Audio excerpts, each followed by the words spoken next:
Welcome to the Cincy Postcast. I'm Kevin Wallace, and before we get started with today's episode, I want to tell you about our good friends over at Streetside Brewery, because, my God, it's one of my favorite places to go watch an FC Cincinnati game, to go watch a Reds game, watch a Bengals game. It is a great spot to check out, all the local sports, of course, but it's also a great spot. Just hang back, relax. I've met many friends over there over the years, just hanging out. Good time on the patio. My God, this weekend was patio weather over at Streetside. It's over on the east side of Cincinnati, Columbia, Tusculum area. They've got delicious food, delicious beer, friendly staff. It's right in the middle of a lovely little neighborhood. You cannot go wrong with Streetside. I've recommended it to any number of people. We've had listeners come back and say, hey, great recommendation, guys. So I would not be telling you to go there if I didn't think you'd have a good time. So huge thank you to Streetside for sponsoring this and so many episodes of the Postcast. And on today's episode, well, this could have been a very different version of the Postcast, but Pat Noonan's boys managed to find a victory 4-3 over Montreal, down a man and scoring 2 goals. What? Is that legal? Is that possible? I think I just saw it happen. And we talk about it. Of course, there's the fallout from the Tigres match and the epic crash out from CONCACAF Champions League and the ramifications of that.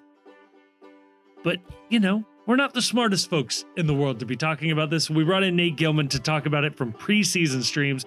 He is somebody that I trust implicitly with all soccer takes. It was really good to get his perspective on this team. You put all of this together and you have yourself a lovely send-off to the international break that is this episode of the Cincy Postcast.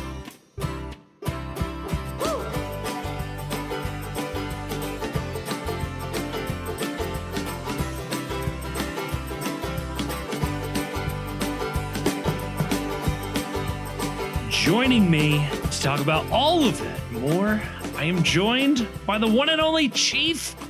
Chief, I think one time me and you should go skiing and we leave Grayson all by himself. If you know this, but my center of gravity is just not conducive to skiing. Like, of all the activities I could engage in recreationally, I think skiing might be it ranks just slightly below rollerblading for fun. And I haven't owned a pair of rollerblades since I was like 10.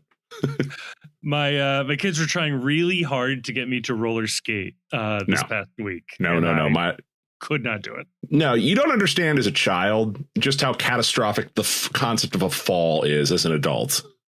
Yeah. No, it's like nature takes that away from you. Like, at a certain age, like just falling down, you may cry for attention. I was at the game today with my nephew. Shout out Hank. But at one point he fell. Everything was fine. Then he realized not enough attention was being paid to him, and he started crying. You can do that when you're little. When you're an adult, you run the risk of having to go to physical therapy, and I don't want to do that. Yeah, I've certainly seen that.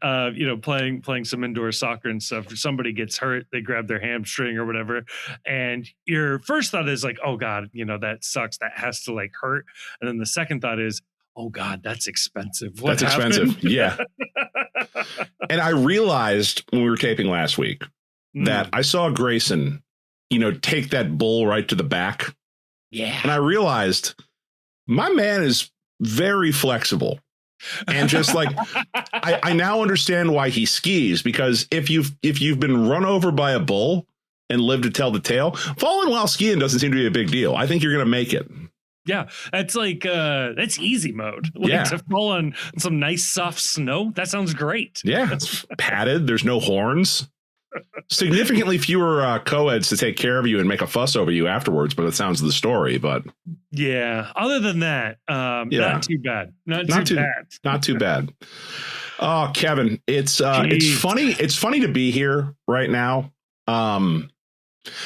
because I was worried a lot that this was going to be a real vent of an episode, because I don't know if people are aware, you probably are aware, that we had said we were going to go live after the Tigres game, and that game finished at a gentleman's 11-10, 11:05, and boy howdy did none of us feel like talking about that game after it was done, and things were not going well today. And I was sitting in my seat over in the west end of lovely Cincinnati, Ohio, on this beautiful sunny day in this city we call home. And I was genuinely worried that I was going to say some stuff that might make this the last postcast ever.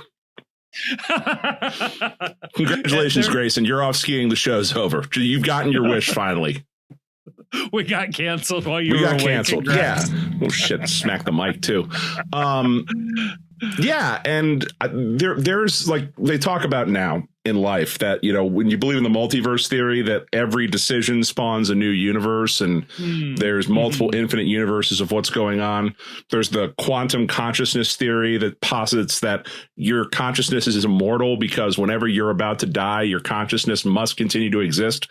So it hops into a parallel universe where you, by some miracle, survive, because consciousness is fundamental to the understanding of the universe. Let's get weird about it since we're about to go on international break. But I was thinking to myself that there is probably another multiverse where this episode is wildly different than what you are about to hear right now. A version of this where we lose 3-1 or 4-1 would have been horrific. Like, I don't know that we could have come back from it. I think you're. Well, I don't know what you say about it. Like, how do you even start the recording? It's like, fuck. Yeah. Like I'm nothing else. Yeah.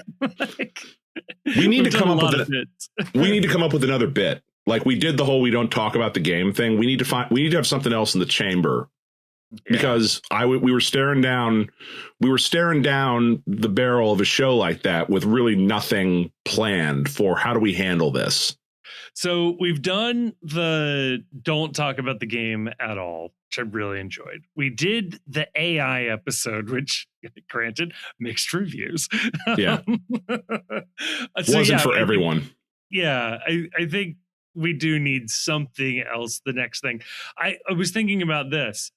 What if it's not us? What if it's our fathers, our wives, somebody else is in here doing this instead of us? We give them a general script and they just have to fumble their way through it. I mean, at least one of our fathers knows how to host a radio show. I was going to say, I actually don't think we can afford some people's I know, right? I think what we really need to do is we need to get Sarah back and have just a Dungeons and Dragons episode in the can. And the next time things get really dire, it's just like a Dungeons and Dragons drop and there's no talk about the game. We had this one planned regardless of the 7-1 loss this weekend. Or don't even warn people. Be like, you start the podcast as normal, and then it just immediately cuts to us playing Dungeons and Dragons. How to alienate a listener base for a podcast with this one simple trick. I do like the idea of the postcast being in constant contention with its audience and like actively battling it. Yeah. You're dumb for listening to this, and we're gonna prove that to you every single time we flip these mics live. Yeah, the goal is to stop doing the podcast. So whatever we can do to achieve that goal, I'm for it. So Kevin, I ask you this question to sort of start the conversation in earnest. Please. Is it going to be like this all year? Where we're just wildly oscillating between the depths of anger and despair, and then, oh, well, I mean, that was a big win. Maybe. I really think what this comes down to, and we're going to learn a lot about our fan base and ourselves as we deal with this, is what do you do when the expectations were up here? And for the listener at home, I'm pointing very high up. And as you get evidence, the expectations have to drop. And I don't know for this season specifically, we're talking about 2026. I'm not talking about long-term expectations of the club. That is always trophy. But I think that there is a point in time where you get the evidence of, okay, where we maybe don't have the pieces and the players to do this. It's, the coaching staff has decided what they have available to them. This is the best possible thing. And that is 5th place in the East. And that's the best case scenario. And the worst case scenario is like 10th in the East. Are we capable of recalibrating the expectations to that and then willing to turn them back up once we get there? Or is it the mere fact, the mere thought of having to dial back your expectations is the fireable offense? When you were saying that was sort of my question I was going to ask then, is it ever acceptable to have the expectations be this team is just going to be 5th or 6th? Now, there's always caveats to that. Like, for example, look at our friends out west, the LA Galaxy. Yeah. To learn more about how the LA Galaxy work, listens to the World's Gam, also releasing on Thursday on this here channel. See, that was a pro plug right there. I like that. You lose Ricky Puig, and there has to be a recalibration, but the recalibration is not, it's out of anyone's control. It's you can't control the self-imposed. Yeah. It's this sucks. I wish we didn't have to, but like if he was healthy, everything would be all right. We can't factor in with that. But when it's, we sign some players that aren't as good as they should be, or the players we have aren't being managed as good as they should be, I don't know that you ever should be dialing your expectations down. Like, this may be a 5th place team, but I think that it's more than acceptable as a fan to say, I'm not satisfied with a 5th place finish, even if that is the best this team is capable of. I will not give them praise for achieving to their maximum ability. I'm going to give them criticism for building a team and having a coaching staff where they put the ceiling on this team as a 5th place team. Yeah. Would you be willing or more willing to accept that position if I told you the expectation the following year would be trophy or bust, fireable offense? Like, do you get a sort of like half step back to then spring forward? Let's say it comes with a formation change and maybe even an identity switch that can't be completed in one season. If you tell me why we had to go through this season, but I don't like as of right now.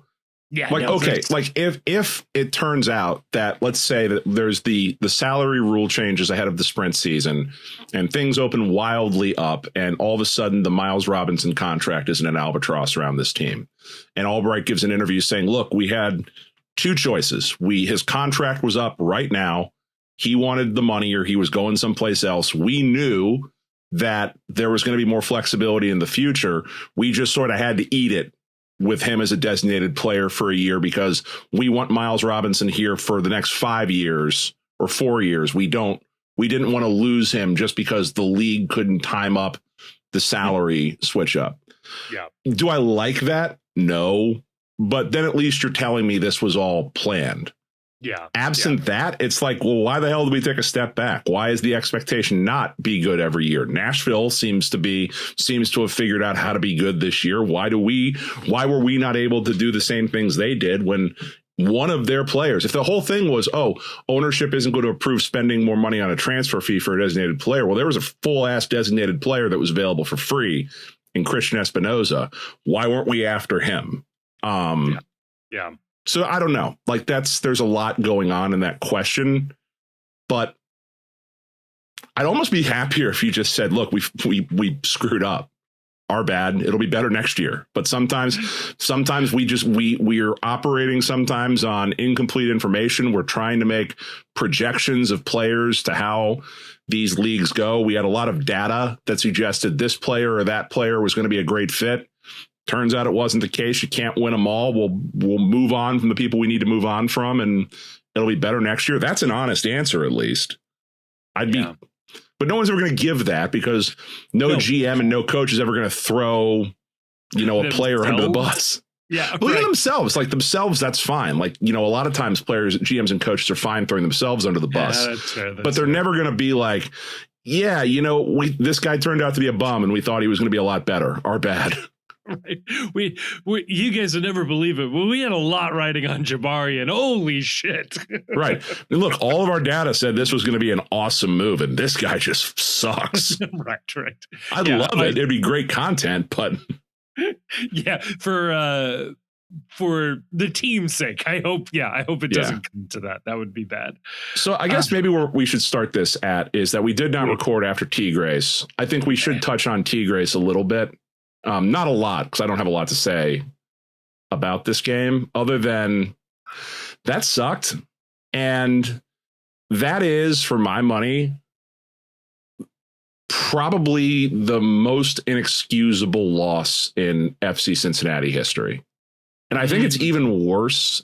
It's not worse in terms of how I felt than the Columbus Crew loss. Or even the stakes, but yeah. Or the Inter Miami loss in the Open Cup semifinal where they were going to win that.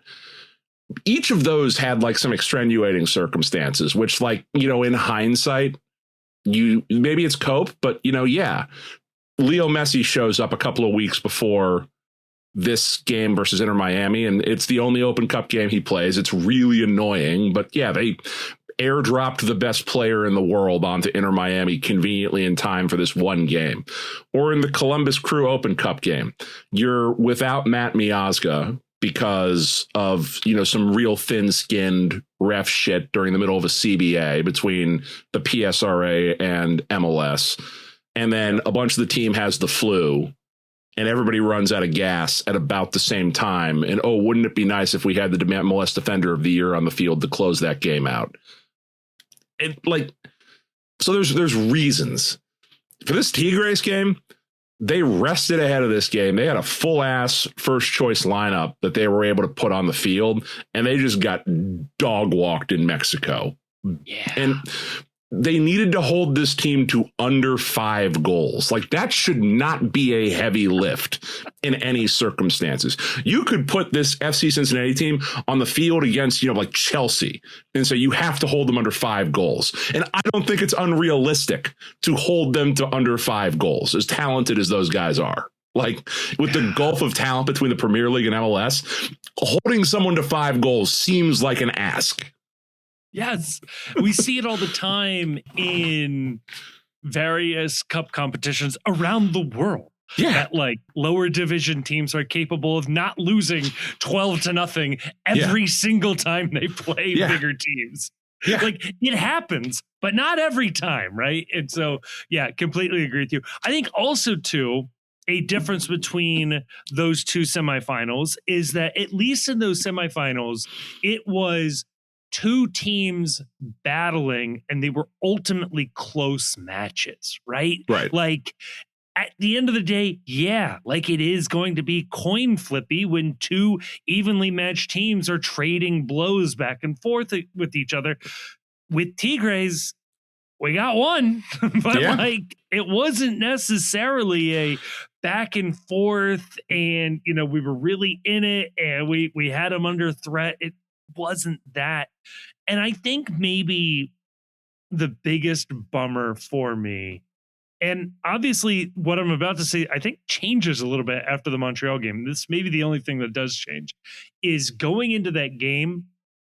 I think most people thought it was a 50-50 thing that we were going to advance, even though statistically you would have expected us to win most of the time. The CONCACAF puts out the little score grid of what results need to happen for this team to advance. And it's just a wall of FC Cincinnati logos and 2 or 3 little Tigres logos. And you're looking at that going, it's 50-50. This is a coin flip as to whether or not this team can hold on. And the vibes were terrible going in as the fan base. I wasn't at the hotel in Monterrey. I can't tell you what it was like there, but that was a bummer there. And then just to bring in a little bit of the Montreal game, You give up the first goal in the first 10 minutes, and you're thinking, oh shit, here we go. We're done. What's this one? 4-0? Like what is about to happen? Yeah, Vegas had us at about a 4-1, or had Montreal as a 4-1 dog, or not Montreal. Tigres is a 4-1 dog to advance in that. And the reason why I know that is that I bet a significant amount of money on Tigres to advance. Ask me how I know that. There were a lot of units wagered on that one, as we say in the degenerate gambling corners of the universe.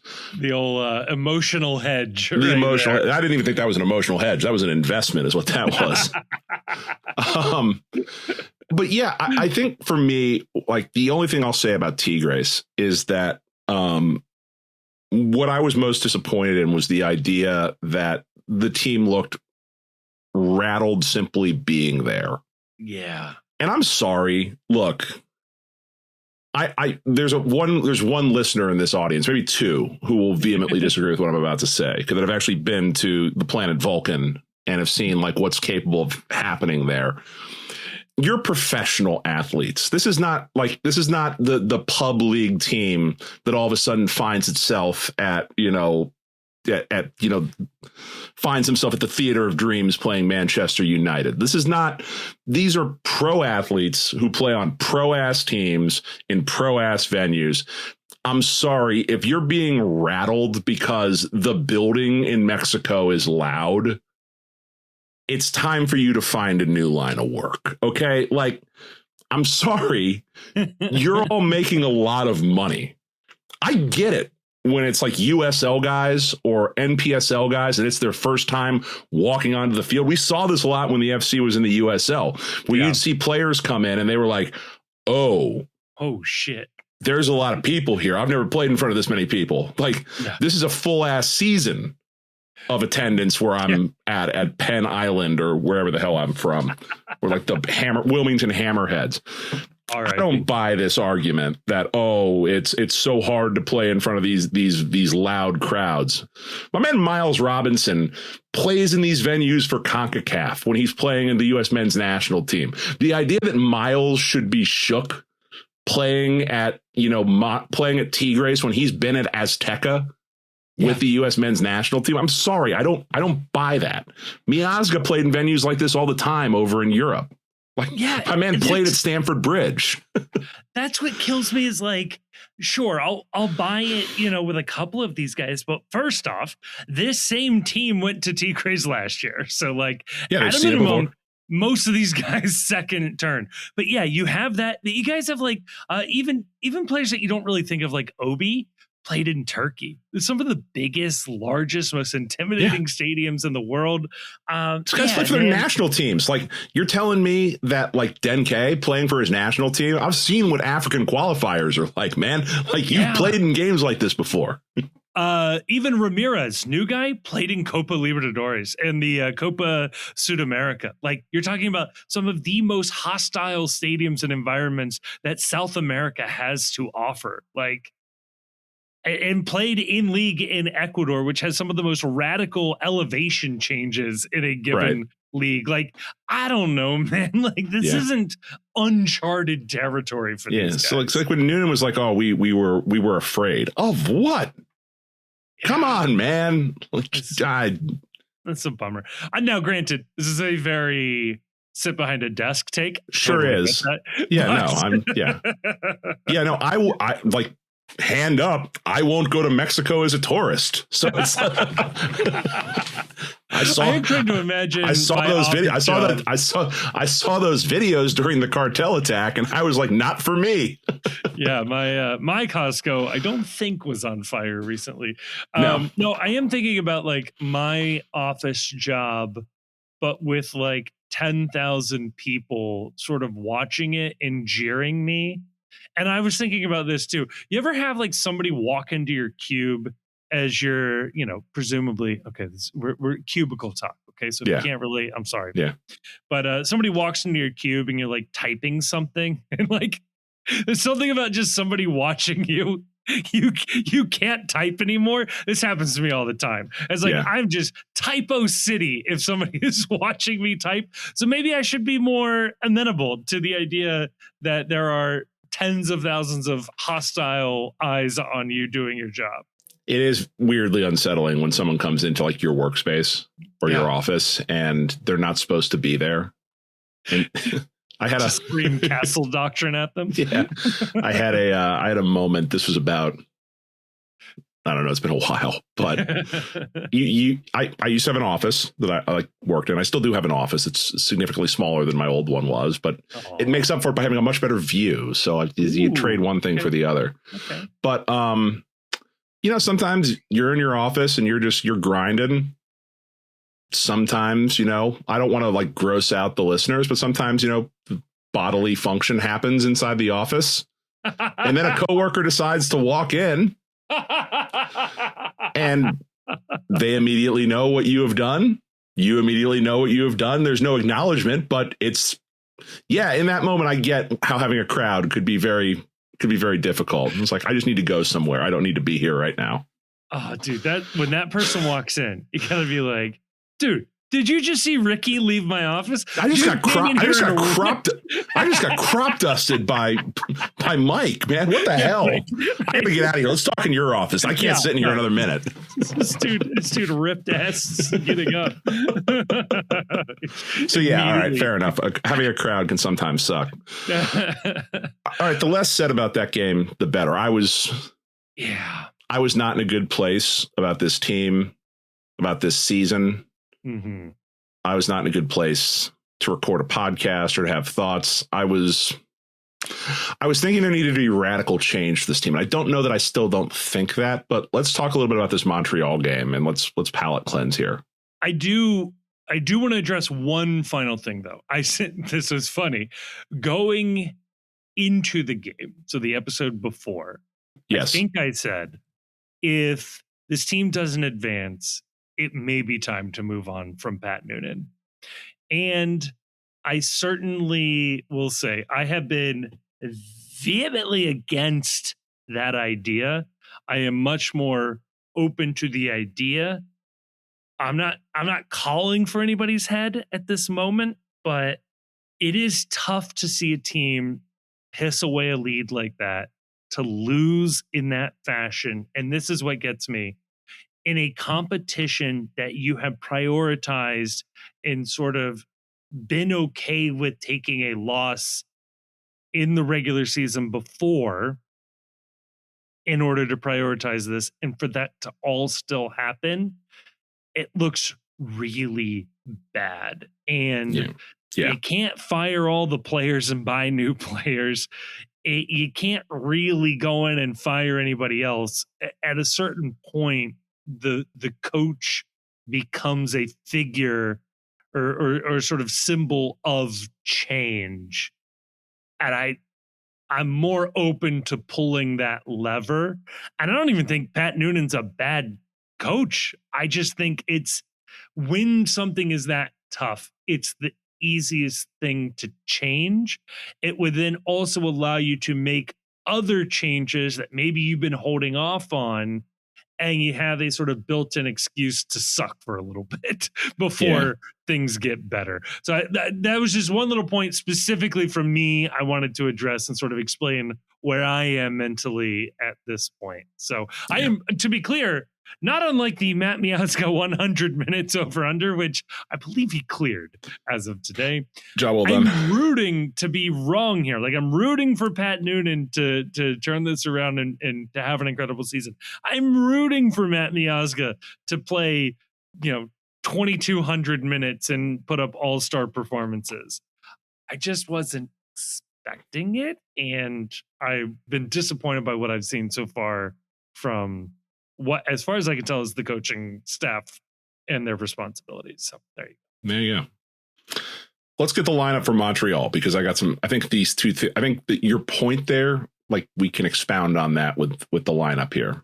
Yeah. So the lineup was a little bit of a head scratcher. If you caught this, I got the FOTMob notification and thought, I thought Mama's got this all wrong. What is happening here? The lineup: Evan Leroux in goal, Miles Robinson left center back, Matt Miazga center back, Alvis Powell right center back, Brian Ramirez left wing back, Ender Echenique right wing back, a defensive midfield of Obi Wobodo and Pavel Buka. It is Evander just ahead of them with Kevin Denke and Jabari up top. Turns out Roman Celentano gets hurt late in the day on training. Now, and has since been replaced for the U.S. men's national team call up by Patrick Schulte from the Columbus Crew. So, if you were thinking this was just a, he's picked up a knock. The knock was giving up 11 goals in 2 games. It appears that Roman is legitimately hurt. Yeah. And that sucks.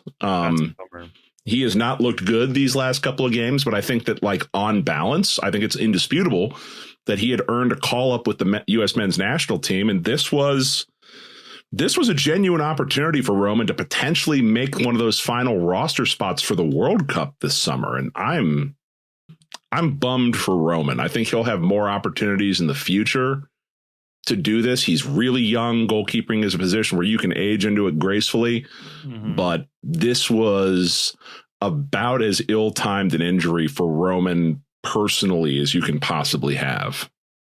Yeah, that was tough. And yeah, that was exactly my thought. I was like, oh man, giving him the old soft bench, take a mental day, son. Yeah. And no, the not getting or sort of being denied the national team call up absolutely runs counter to that. And then, yeah, salt in the wound that you're getting replaced by a Crew goalkeeper. Yeah, it sucks. That's a bummer.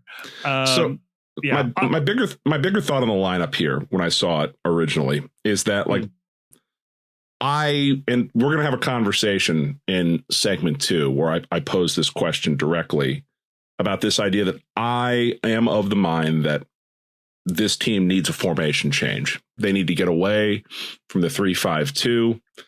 They need to do something different.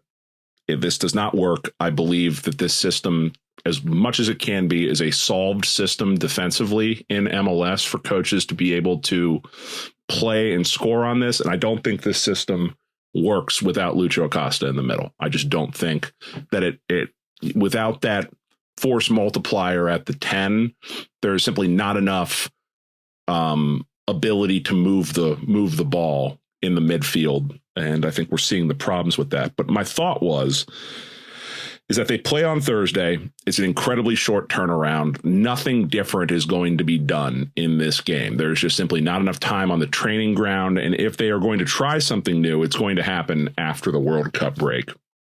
Having said that,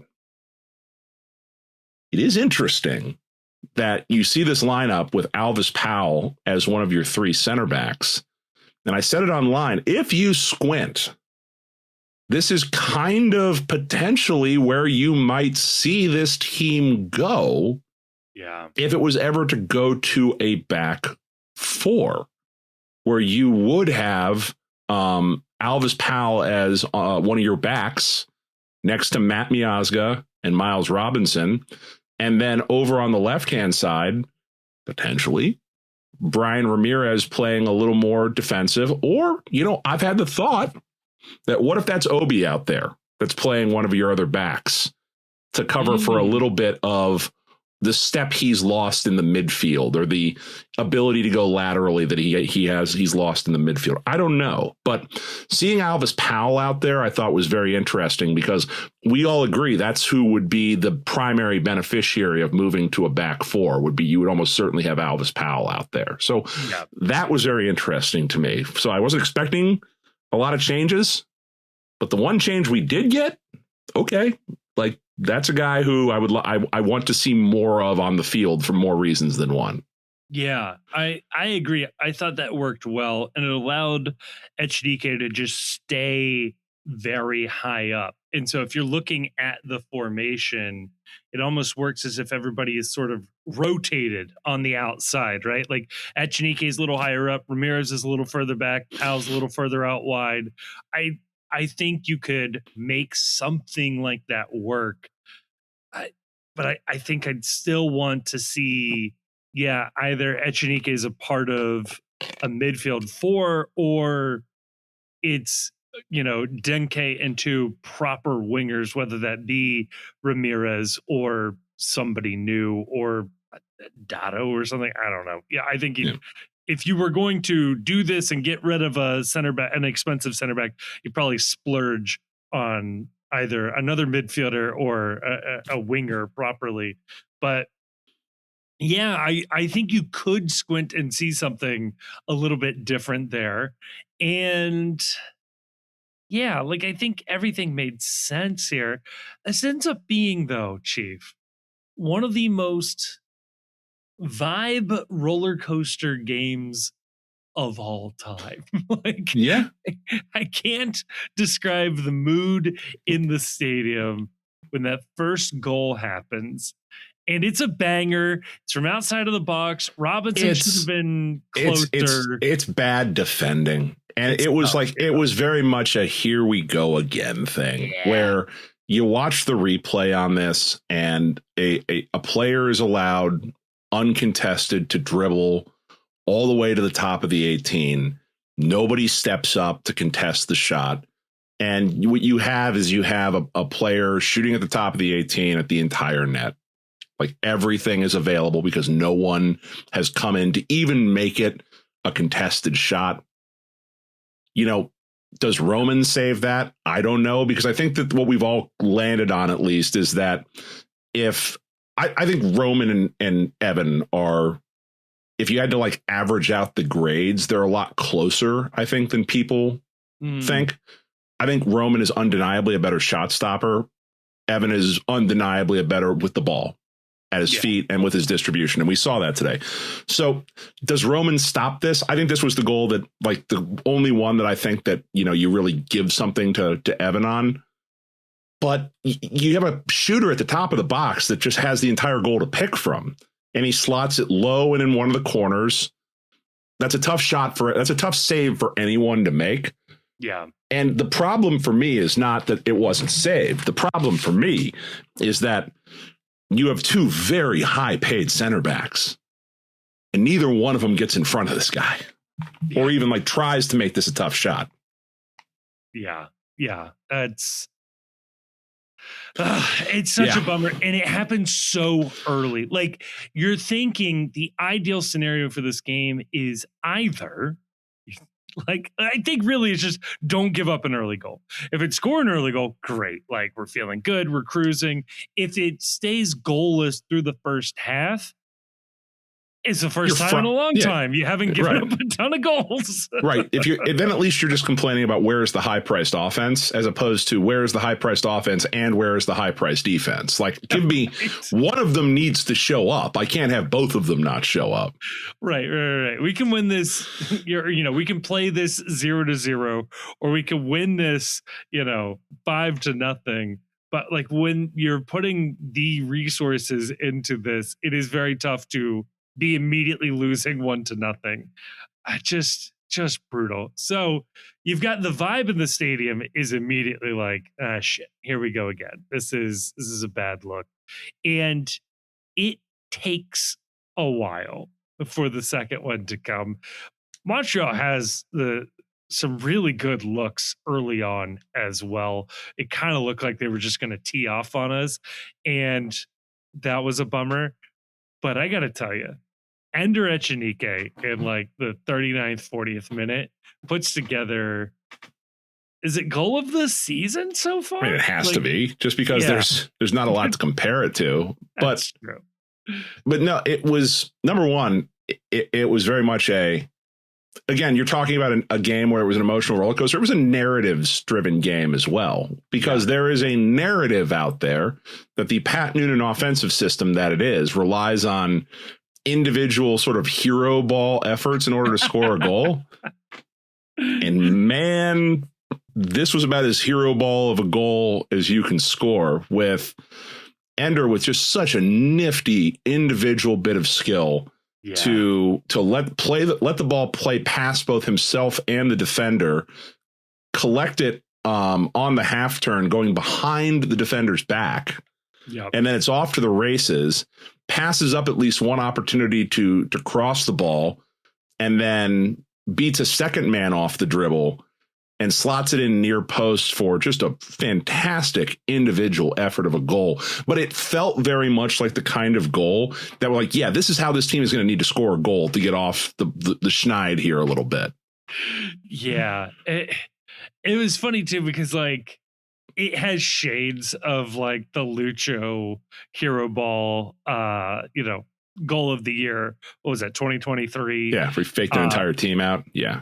It doesn't quite have the same like Hollywood finish, which ultimately holds it back, but incredible. It also too was great to see just like Echenike getting one, which is great. Like he's been probably the bright spot of the season so far, just in the early goings of like how dynamic he's been. And I know we had him last year, but like it was like, oh, okay, if we can get this guy as the wingback next year, we'll be in good shape. And like he's largely delivered on that promise. Except that what made this good was that what have we said about Ender all year? It's like, oh yeah, no, he's fast, but it's the final decision that is lacking for Ender. And in this case, the final decision, the final act was phenomenal. So I said in the moment, like, where has this been all year? Like, where has I'm just going to go score this myself. I'm not going to mishit a cross or pass to no one. I'm just going to go score this myself. Like, yeah,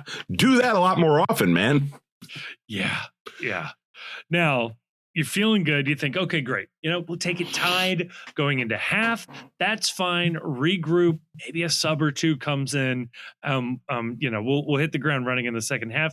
Pat Noonan, great early in the second half, right? No, Prince Owusu. Chief, it's very possible we're the only two people on planet Earth that think Prince Owusu is good at soccer, because like national pundits seem to think he's an absolute joke.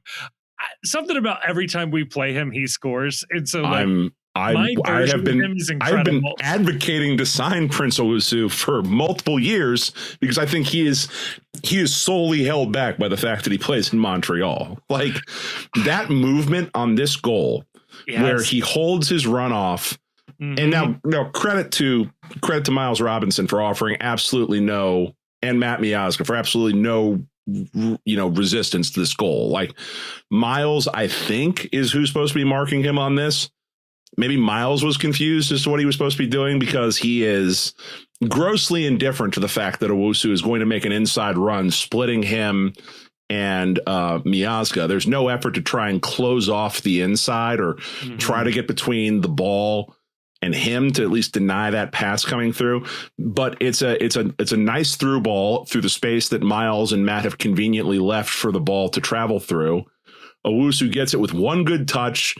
He's 1v1 versus Evan, the entire goal to shoot at, makes a very nice first one-time shot. It's about as close to a 1xG opportunity as you can possibly have on a soccer field. I love Owusu, and I wish we had him. I think that he would have been a more economical option than perhaps we went with for our striker. He could not have been that expensive, and I can't imagine. I think he would have been a fantastic addition up top next to Denke. I think that would have been great. But we went a different direction. Going into halftime, Chief, it's 2-1. What are you thinking? Like, what is your vibe? My vibe at this point is I don't see this team scoring more than one goal. So I've already thought that, like, okay, we had our opportunity. Yeah. And it was just like, I was thinking to myself as we were sitting there, like, I don't want to record the podcast later, just because I don't like the person I'm going to be on this episode. Because the other thing is like hovering over all this, and like, let's just say it out loud. it's Montreal. This team sucks. This is the doormat of MLS. This is like losing to the Pittsburgh Pirates or they are catastrophic. Like, they're awful. I don't care what their record is right now. They're going to be near the bottom of the East by the end of the year. They will be near the East by the bottom of the East next year, and the year after, and the year after. This team sucks. And I don't care what the circumstances are. I don't care what's going on. When you lose to Montreal, it is the worst loss you are going to take on the year. And it is unacceptable under any circumstances to lose to Club de Foot Montreal at home for any reason. And I was just angry. Like, it's one thing to lose to the Revs. It's one thing to lose to Tigres. Losing to Montreal, now you've got me in a place I don't want to be as a fan.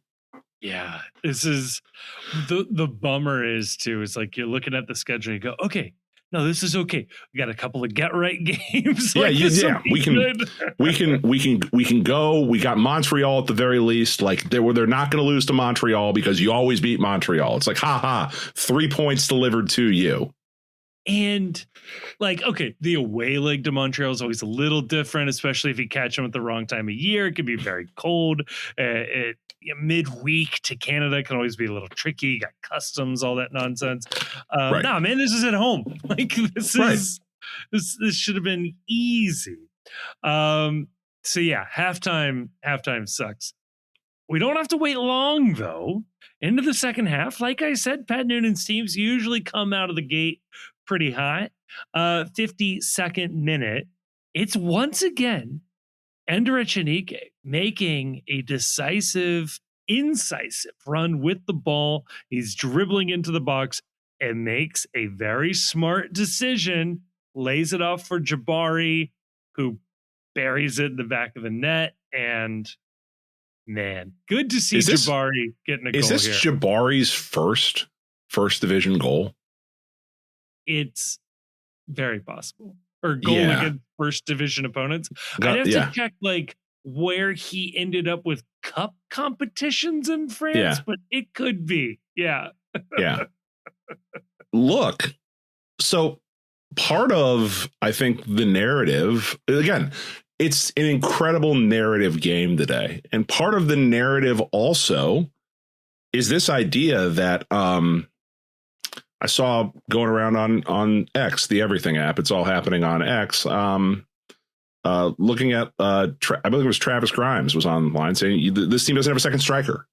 That this team has spent, and I saw it was one of the punditry that mentioned the idea of part of the roster build's problem is that you're starting Tom Barlow against Tigres because you don't have a second striker on the roster. It's like, well, you do have a second striker on the roster. You paid $1 million for him, and it's Ayoub Jabari. And to this point, your second striker was a guy that didn't score goals in League Two, didn't score goals last year when you had him on loan, and hasn't scored goals so far this year. And it's like, to a certain extent, you can't, like we were talking about earlier, you can't claim that's bad luck because my man has never scored goals.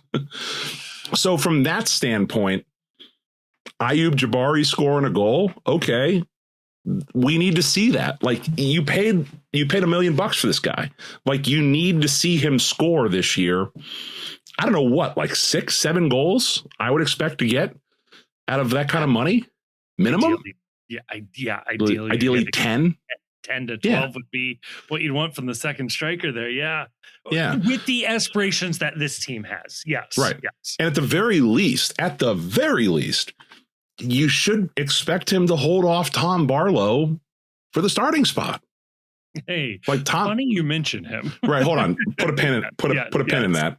But like, that's what you should be expecting from Ayoub Jabari, is that you should be expecting that if this team invested $1 million of a transfer fee, that he should be good enough and he should be showing you enough and he should be productive enough on the field to hold off a supplemental roster spot guy. And to date, I think that, like we talked about this, you, Grayson, and I, Tom Barlow kind of felt like he had taken over the starter's role. He certainly got the start in the alleged biggest game of the year against Tigres. And so it was a great move from Ender, but this needed to happen for Ayub. And it doesn't change any narratives about him yet. It's one goal. But you know what? If you're going to score 7 or 8, you got to start with 1. And he got 1. It was a nice finish. Beats the keeper near post. Good, solid goal. Makes good, confident contact on this. He was active otherwise. He was running like a wild man, like he always does. But I needed to see this from Jabari. And I think Jabari needed to see this from Jabari, too. Yeah. I think about this too. He was more or less brought in to be the younger, like newer model of Kai Kamara. Exactly. Yeah. Kai never scored for us. So already he's ahead of schedule for what Kai Kamara was last year. He's well on track to outpace what Corey Baird had been for this team. It might take a little bit to catch what he was, but Sergio Santos, his role is now in danger. Like if he can continue on this trend, but he's gotta, like he has to, this has to become the norm for Ayub Jabari. We need to see him be goal dangerous like this. Otherwise it's going to go down as a data point in the problems that we're having with roster evaluation and player evaluation. Yeah. Yeah. Well, we get to have those fun, happy feelings for 10 minutes. Yeah. And then one of the most bizarre referee decisions in a while happens to us. It is a penalty awarded to Montreal. Allegedly, Miles Robinson fouling Prince Owusu in the box, which, okay, granted, fouls happen in the box. Penalties are awarded from time to time. What you don't often see is that also punished with a red card. This is usually reserved for pretty egregious fouls that have nothing to do with an honest attempt at winning the ball or potentially something very dangerous.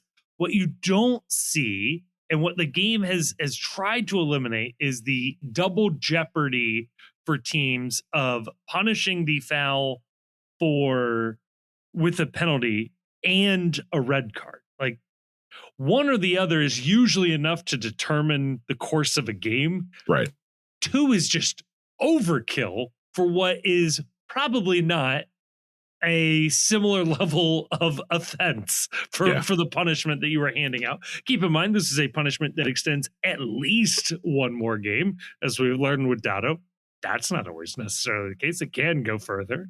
And when I watch this back, Chief, I see this play happen to Kevin Denke every single time. Like, what are we talking about? To me, it's another thing where it's just like, I hated this call in the moment. Now, I don't think this lets Miles off the hook. I don't think that Miles is blameless here. Miles, it is definitely a foul. I don't agree with what the Apple commentators said that it wasn't a foul. By the letter of the book law, it was a foul with him impeding. I think he grabs the jersey at one point. My problem is mostly centered around the idea of, you're right, this happens all the time with Kevin, but this is also on a free kick opportunity. I see this happen a billion times to players. Yes. Like on a corner kick, this is just, it's considered part of the rugby scrum. Yeah. And I think Owusu goes down easy, which is what you want him to do in that situation. I think he feels the contact and he goes down easy. But to me, I don't see a lot of daylight between that call and calls that didn't get made at other junctures in this game on set pieces. Yeah. I think the only difference between them is that it happened away from other players. And so a spotlight was put on it more by the fact that it didn't happen surrounded by a lot of players. But if that is the standard for how a red card or a penalty kick is awarded, then every every cross and every corner especially, should be going to the VAR monitor for a check for a possible penalty. Because that happens every time where jerseys are grabbed, players are impeded. And I don't understand.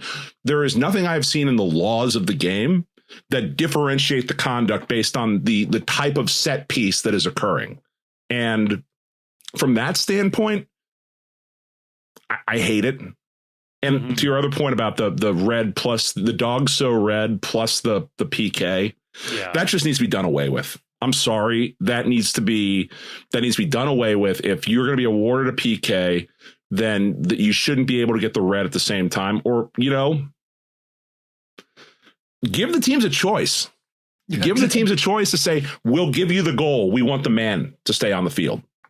Like, don't even make it a question of giving the keeper the opportunity. In that situation, concede the goal. But goals are so punitive in soccer. They changed the game so much that the red plus the PK feels incredibly unfair. Or conversely, here's the other option, that make the dog so a PK no matter where it is in the field. Turn it into a hockey penalty situation. I mean, hell, Tommy G thought that was the rule the last time one of these came around. It's an idea. It's out there. In the moment, it felt unreasonably punitive. It also comes because there's a stupid foul at the top of the box that gives a dangerous free kick opportunity. There are a couple people in the Discord, and I've seen online, that want to give some fault to Evan for his save on this matter. It's a penalty. It's a free kick save around a wall. You're just trying to stop it. Could he have done better parrying it out of the way? I don't know. You're at the mercy of a lot of shit when you're saving a ball like that. I think the bigger issue is the lack of, nobody tracks Owusu on this run, and nobody gets behind Owusu on this run when they're clearly going for goal. Like, you don't need to worry about an offside trap here. Just make sure that he doesn't get the opportunity for a rebound or a deflection. Yeah. Chief, what's funny is, given how advantage plays out and things like that, there's a chance that Owusu scores this, even with the foul and everything. And if he scores it, it isn't a red card. Yeah. So there's this really funny moment where if he's going down, he's now actually incentivized to not play his best, to not go for a goal. And that if he kicks it out of bounds, sure, the penalty is less than, let's assume it's a given that he could score a goal, which isn't always the case. But if he kicks it out of bounds, he's got, a 75% chance of scoring the goal on the penalty. And you send off one of the team's better defenders. I think you take that every time.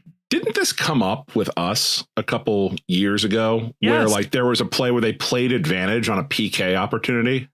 And then they decided advantage had disappeared because the first shot missed, but I think it was Brenner scores the rebound, like immediate rebound.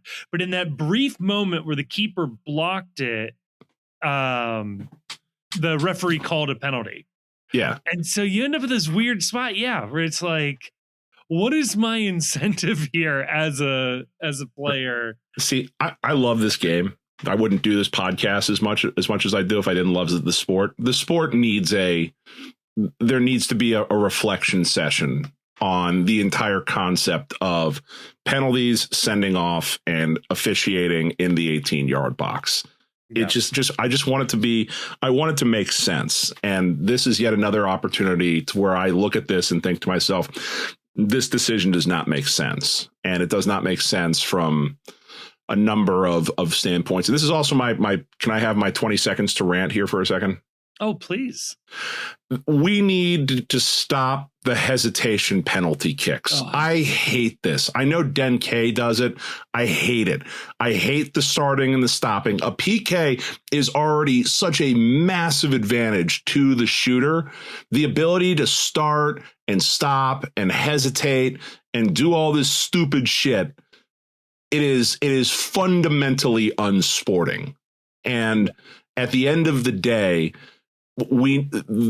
You do not need more of an advantage on a PK. You're already getting an uncontested shot, however many feet from goal. Go kick the ball. The second that you stop, it should be all right, play is dead. Like, you have stopped. I don't care what the situation is, or if you hesitate. This is a gentleman's game at heart. There are rules here. This is not Vietnam. We need to do something about this. This makes me angry. No matter if it's our guy doing it or the other guy doing it, I hate it. What's crazy is stopping during a penalty kick run-up is against the rules. Like, I don't think people really understand that is against the rules. So what it is the hesitation still has to like carry some version of forward momentum, but it becomes this bizarre subjective call, which I think necessarily any of the rules will be subjective. But I think the spirit of the rule is it should be one fluid motion that at the blow of the whistle from wherever you start, you carry through to the end of you kicking the ball. That is the penalty kicking. Yeah, the stutter, the hesitation, that's against the spirit of what they're trying to accomplish here. You're 100% right. Like, if we're already doing this, then you might as well just do running penalty kicks from the NASL. Like, this is stupid. So yeah, it's dumb. They'll never change it though, just because. Yeah, no. Yeah. And it'll hurt the star players and it'll hurt scoring, and they like those things. But yeah, it goes 3-2, 64th minute. And you're down a man. Miles Robinson specifically. And we were talking about this a little bit before. Like, even if you're not the biggest fan of the Miles Robinson designated player contract, I think you still want him out there. I think you still consider him a good player. So then I pose this question to you, Kevin Wallace. Okay. Why did this team look better when Miles Robinson left the field? I think it's a couple of things, and I think it's three things. And one thing I think is really positive to hear. In the post-game press conference, Evan made some comments, basically said during the second half hydration break, Pat Noonan basically gave this team a speech, lit a fire under their ass, and they knew that they had to go out there and give it more than they had been giving, which is great to hear. That like Noonan is coaching his ass off, messages received by the team, and they respond. I think that's. Are you now in favor of hydration breaks as a result of this? I'm open to it if I see one more. Okay. Coincidence, pattern, or whatever it is, right? Anomaly, coincidence, pattern. That's the rule of three. Stay woke. It was like 83 degrees out. This is a soft launch for commercial breaks in MLS. Dude, they're already doing it in the World Cup. Absolutely. Yeah. Permanent. I honestly, at this point, if we're going to do this, can we do it correctly? Quarters, 15 minutes, but you stop the clock. We don't do stoppage time. All right. Can we all make a deal on that? I think I'm willing to make that trade. Like, I don't want. I mean, quarters at 15 minutes would be a 60-minute game. That's fine. That's about as much action as you get in a soccer game. But every throw in, every corner kick, we're stopping the clock. Like, I'm not wasting time having your dude slow walk a goal kick because they're winning 1-0 late. We're stopping the clock until that ball is in play. So that would be my solution. Okay, so. I don't even know that. Oh. It also means the players haven't quit. And like, when facing adversity, they were willing to continue to fight and come back. And I think that's great. And then third, and this is also a good sign, kind of out-talented Montreal. And it's good to see that we can still out-talent teams. Yeah, so which you should have been from the first whistle, right? You would have thought. But even if you thought like, this team isn't as good as we thought, we got to be able to out-talent Montreal. So I think all three of those things are ultimately good and positive. I hate that it took going down and a red card to inspire these things. Second question. Okay. If we're so good down a man, why are we so bad up a man? That is so good. It also makes you wonder if Montreal fans, whatever the French translation of postcast isn't having the exact same conversation we always have, which is we're up a goal. We are up a man. how do we come out of this with a loss? We take their best defender off the field. Yeah. They've gotten their ass kicked. They've given 11 goals up in the span of like 2 games. Like, why did we stop scoring goals up a man? Oh, man. My thought was this. Perhaps the solution for this team is that they always need to just have a guy on the sidelines getting treatment or like taking a hydration break. And that maybe the field is too crowded for what Pat Noonan wants to do on offense. And that by having one less player on the field, think about it. As I smack the mic again, we're 2 for 2 tonight. Think about this. If you only have 2 center backs on the field, you can't play the horseshoe of doom. You can't do a horseshoe with 2 points. That's not a horseshoe. That's a straight line. That's a baton. That's a completely different thing that you toss to people. And number 2, if you have one less player on the field, then that's that much more space between the various attacking pieces. Creating space is how we score goals. So we're adding more space on the field by not having that extra player on the field. My galaxy brain take is that this team needs to play with 10 men all the time. Chief, where have we on the road faced the most adversity where this team has looked the worst historically, but particularly the last couple of years? NYCFC. What do they play on? The world's small field. Tiniest pitch. Yeah. I think the problem is we're signing guys that are too big. And that so the guys that we have on the field now, that like our 10 is 11 players worth of space. So when we have 11 players on the field, it's actually 12 players on the field, or maybe even 12 and a half players on the field, which rounds up to 13. And 13 is causing too much congestion, and the players are physically too close together, which leads to an inability to make intricate passes because the players are not creating the proper amount of space on the field. Chief, I think you're onto something. Imagine an NFL team that gets like 3 more receivers. Like that's the one position that they're able to add more to. You would think huge advantage, but actually way too confusing. The quarterback has no idea what he's looking at on any given play. Yeah. And the other thing too is that we talk about Noonan's system as a solved system, right? Yeah. You know what they weren't ready for? Noonan's system minus a guy. Yeah, less system. Less system. Or maybe it's like we were at no system, and by going into a negative number, it's kind of like in the original Civilization, like where like Gandhi had like a 0 for aggression, but like if you dropped that back one because you switch to a democracy government, which makes everyone less aggressive, the computer doesn't know how to calculate that. So it goes all the way back around to 255 and he nukes everyone. Maybe the secret to Pat Noonan's offensive system is that if you go back from 0, it actually becomes hyper aggressive. That makes an alarming amount of sense. Because they look good. They look good down a man. It is very funny. Yeah, it was interesting. We get over to Tommy Barlow. Super Tommy Barlow. I mean, he's got 45 goals on the season, but they all came against an amateur side. Yeah. But somebody had a great tweet about him. It just said Tom Barlow, which I thought was just my man's nickname is Tom Barlow, which I was like, it hit well on the drive home. Oh man, just capitalizing on a mistake. It just poacher's instinct.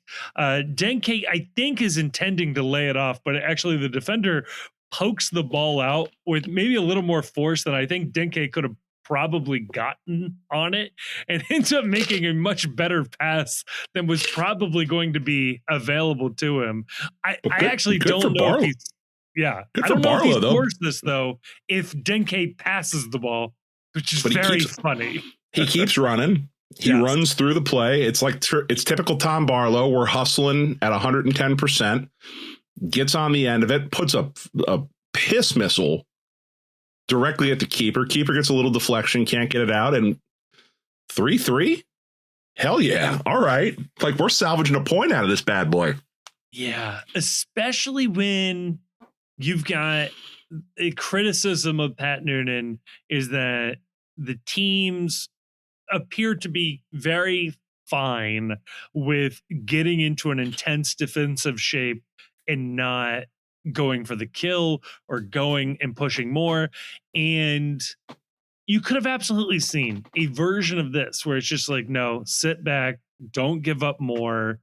3-2 with a red card, fine. Or take the opportunity when it's presented, but like we're not going to push to try and get something out of this. They push to get something out of this. No matter who they put on the field, it still stayed aggressive, which is what I liked. And it ends up with in the 185th minute. But before that, please, 12 minutes of stoppage time in this game. I kind of see it. So hear me out.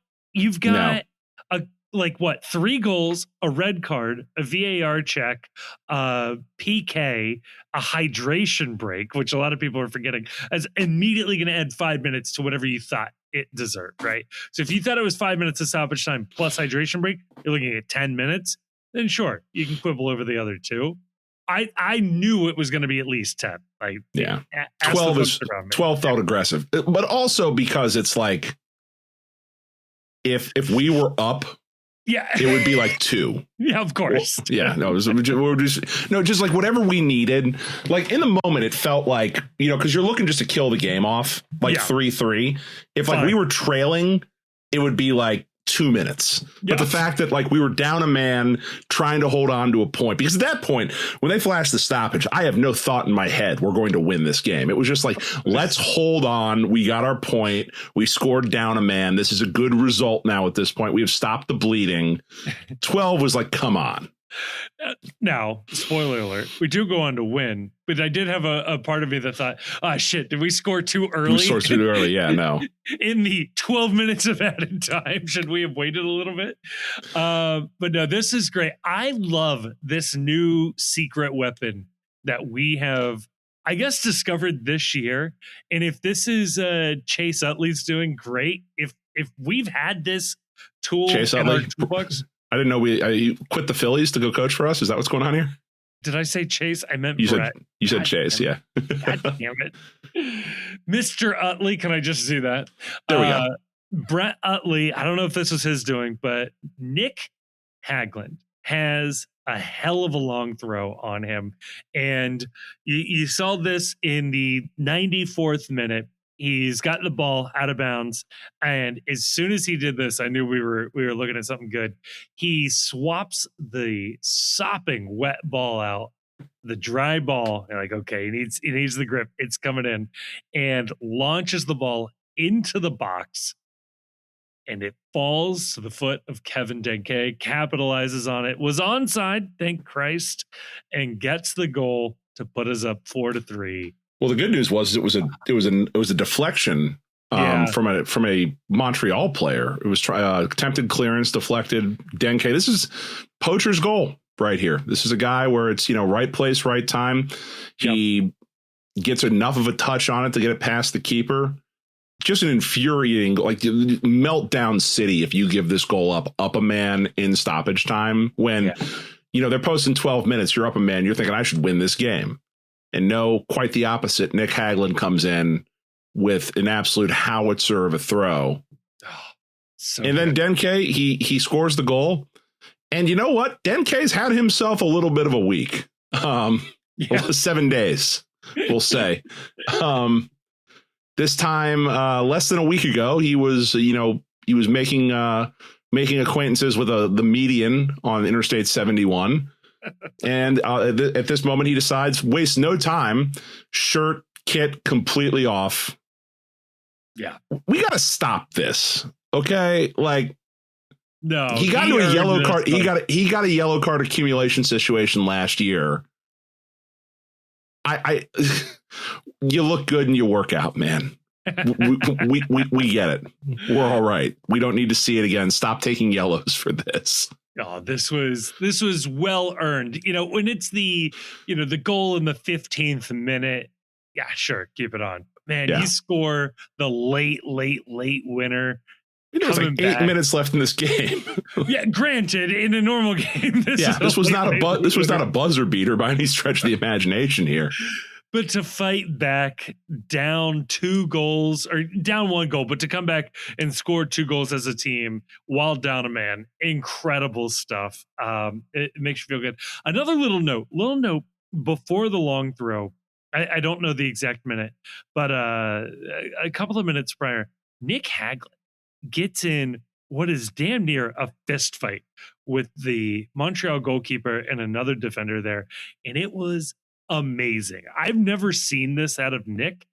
In a lot of ways, he just walked over and there were some substitutions going on. So like the play wasn't about to happen. And he just stands on top of the goalkeeper. It just like initiates this conflict that leads to Nick getting like shoved to the ground and like almost comes to throwing blows. And it was incredible to see like that level of fight from Nick, who's normally a little more mild mannered. Like I love to see our guys mixing it up. Alvis Powell also late in the game, shoulder checks. I think it was Prince, and the ref just does one of these, like, what are you doing, man? Yeah. Alvis walked away. He was like, I'm done here. I did my thing. And then the Montreal player kicks the corner flag onto the field. That was wild. Yeah. I don't think I've seen that one before. So that was cool. What I think that you can take away from this, because the Montreal doesn't really seriously threaten for the rest of the game. They get one shot in. It's like directly at Evan. I want to say it wasn't like there wasn't a lot going on. But what I can say is this, is that to the extent that a narrative was forming that this team didn't care, and if you didn't have to squint hard to see in the 2 results that like those are tough results to get from professionals. Yeah. And the question would be asked, I think fairly, is the give a shit meter running hot enough on this team? That got answered today. And it got answered in the favor of the team, and it got answered in the favor of Pat Noonan. Like if you had a question as to whether or not this team was up for it, I think you saw that in the way they responded to going down a man on this. And in the stadium, that was an exciting finish. Just the way that like the team responded at full-time whistle. There was down the stretch in extra time and after scoring the tying goal, you had Evander trying to hype the crowd up. You had Ramirez and Alvis and Nick trying to hype the crowd up. The reaction at full time by all those guys, the reaction at full time by Evan, like you could tell that this was a team that understood that they absolutely needed to win this game. And, the conversations are going to be ongoing. We have one of them in segment 2 about what does the future of this team look like this season? Where is it going? What can we expect? At the very least, you can say that I think it's pretty conclusive that the Lunan has not lost the locker room. That's for certain. And the guys in the field still have an understanding that like they think that there's something to get out of this year. I think still. Yeah. Yeah. And, just to put this into perspective for folks, this team is currently in a playoff spot. Like, this is how dumb this league can be and how easy this league can be in this sense of like pretty terrible start to the season, like objectively terrible start. Still, I think there's a quote that came after the game from friend of the podcast, Evan Lauro. Please read this. This comes from Laurel Failer. She got the quote. If you want to see the actual video of it, though, you can go to the post. Cincy Damon Gumbert got the video, and that's been posted on socials. You can go check that out. Shout out to Damon for doing that. But here's the quote in full. This is from Evan after the game. Obviously, we've had a tough couple weeks, but that's the type of result that can turn stuff around. You really saw the grit and just the determination. At the end of the day, mistakes are going to happen. Stuff's not going to go our way. But who gives a shit? You need to sack up and figure it out. So, it was credit to the guys. It was hot. We've been traveling so much. And just to grind it out, that was great.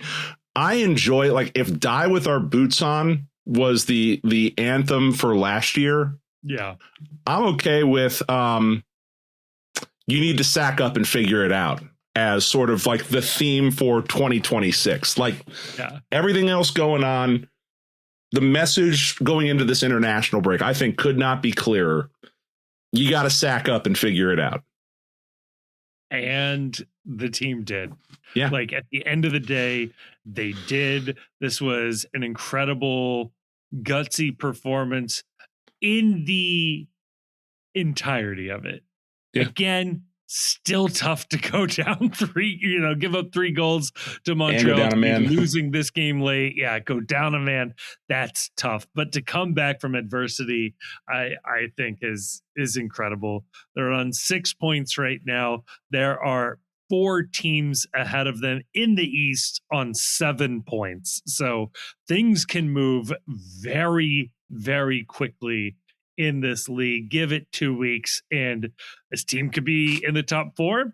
Give it 2 weeks, they could be way out of it. So it is early going here, and everything's still left to play for. So there you go. Yeah, there you go. Now, Chief, I think that wraps up this conversation, but it doesn't wrap up maybe the conversation entirely around FC Cincinnati. So in part 2 here, we brought in Nate Gilman, Preseason Streams. You read his stuff. He's an incredibly bright soccer mind. He's done a lot of stuff with all sorts of folks out there, and I think has a great eye for soccer. It was really great to talk to him about this team and his perspective on this team. Very data focused, and I think I left this conversation with a new perspective. I hope you enjoyed this conversation. We'll catch you on the other side of it, and we'll wrap this thing up for you. So enjoy the talk. Hi, I'm doing this ad because my dad said it was cheaper than paying intern Luke. If you like FC Cincinnati and you're still listening to this stupid podcast, you might also like the stuff that is for sale on the Post website. There are some designs on there that are pretty neat and some that needed a little more work. There is even a reversible bucket hat that says Noonan out on one side and Noonan in on the other side, which I've been told to say is very funny. If you even buy something, Chief might even release away days. Go to thepostcincy.com and click merch. Or don't. That's okay too. Okay, thanks, bye. Joining us here in part 2. Look, Chief and I, we admitted have no idea what we are talking about when it comes to soccer. We need occasionally to bring in a smart person to talk us off a cliff or maybe give us a shove. I don't know. Maybe we're missing something. But we've got Nate here, writer of Preseason Streams, a blog covering FC Cincinnati that is the first thing I have to read when I get the notification that it is up. I'm sure I annoy Nate with how quick I retweet these things when they are posted. I know he's thinking, there's no way Kevin just read all of that. And the truth is, I have just read it, Nate. Nate, welcome to the Postcast, man. Thanks. Yeah, I think this is my second time on here, and feels right. Another interesting game, another interesting conversation. Always something going on. Yeah, I guess we wanted to sort of bring you in. We're about ready to hit our first international break here, and well, I guess we have hit our first international break here. I guess the question I've got to ask is, does this team suck? I mean, that's the $1 million question, right? And I'm not sure. Yeah. There's like I think I have some level of optimism, just that, committing fully to the MLS season, things will improve. And I think there were some positives about today. Obviously, the vibes were really bad for 60 minutes or 90 minutes, however you want to think about it. I still think this team is better than last year. Ooh. But I'm saying that in the context of, I don't think the team last year was all that good and kind of rode its luck a lot. So I am not saying that the team is going to win the Supporter Shield. Okay. But I think like the actual team on the field might be better. Does that mean they finish fifth in the East, maybe, but like that's maybe where they should have been last year. Looking at some of the more advanced numbers, and just not benefiting from Evander scoring the most goals from outside the box in MLS history, and opponents seemingly not being able to finish any chances. Yeah. Yeah. This is such a weird team because, as you said, last year they finish a point off of the Supporters Shield. They return a lot of the key pieces. I think most outside observers saw the pieces that weren't quite working or quite fitting, particularly at outside back. I'd say they largely upgraded from last year to this year. You may not like Brian Ramirez's performance so far this year, but on paper, he's about as good of a profile as you're going to bring into that role as you're going to find out there. And yet, we've seen this team beat up on a semi-pro team from the Dominican Republic and not show that much. Even against Atlanta, this team left it late before they got the win eventually. What? Is it possible that we are just overthinking it? It is a little bit of a reverting to the mean in terms of team performance and the sort of annual punditry discounting how difficult it is to be in CCL at the same time. It's like, does that just explain it? And then this team goes on to win and draw every game from here until September, and we all look like idiots. I mean, it could happen. I don't know. I'm not getting those vibes. Okay. I'm getting like pretty average team in the East, like on the road for 2 games in the first round of the playoffs. Yeah, that's kind of like my baseline expectation going forward. I think that's probably the more pessimistic view in the fan base, or maybe it isn't. I don't know. We've had a pretty big crash out over the last like however many weeks it's been. Yeah. Giving up 11 goals in 2 games will do that to you. Yeah. I think I've been kind of in that position, or like thinking that that was kind of this team's kind of where they would settle. But I think I felt that way before they went to New England, and I felt that way today too. So I think people have kind of the vibes got better and then they got worse, but I think we're kind of reaching an evening out point maybe. But we'll see. I don't know. Like I think like you said, I think they have upgraded at wing back. And like I think there's some talent on this team. I think there's probably less talent than we heard all last year. And I think kind of that hearing from national pundits about how talented this team and they just couldn't get it working. I'm not sure that's true. I think there are talented pieces for sure. But I think it's hard to get everybody in positions to succeed all the time with where kind of this roster is built. All right. So maybe a way to sort of frame this conversation a little bit is that last year was what it was. And in many ways, we talked about that this team was kind of a Rorschach test of you saw in this team what you wanted to see. If you wanted to see a team that was grossly overperforming its metrics, that was there. If you wanted to see a team that maybe pointed out some flaws in the metrics that, it doesn't explain everything that happens over the course of a year, that was there too. But putting that aside, the big thing going into this year was that Chris Albright talked about this team needing to be a refresh year. This needed to be some rethinking of what this team is doing. To your eyes so far this season, what is the biggest thing that you've seen different between last year and this year? Or in fact, is there anything that you've seen that's different between last year and this year that would sort of give some insight as to where this refresh is or is not currently? Yeah, I think kind of in Chris Albright's end of season press conference, when I think he said expected goals like 3 times over the course of 30 minutes, which is probably a record for an FC Cincinnati executive to say in public. I was probably more excited than anybody else. But I think when you're kind of, and again, like we have no idea what's going on in the locker room. We have no idea what they're talking about. We don't know what those conversations behind closed doors are. But if you look at the actions in the offseason, there really was no attempt to like really dramatically overhaul anything. And like maybe they thought the team was good enough. But I think they kind of just ran it back and looked to recapture what won them the Shield in 2023 and kind of what turned this team around in 2022. I think they missed on the wingbacks last year or miscast them kind of.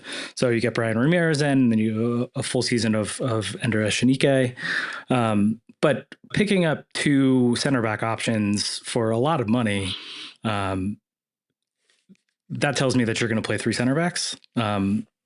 And bringing in Ayub Jabari, who's very much a Chris Albright toolsy striker.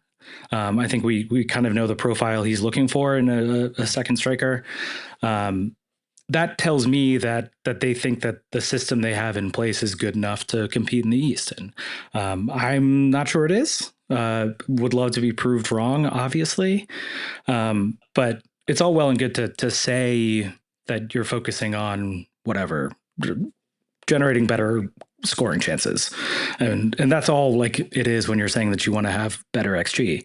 But I think the actions tell us that they thought what they were doing before worked. And we'll see at the end of this year whether that bears out.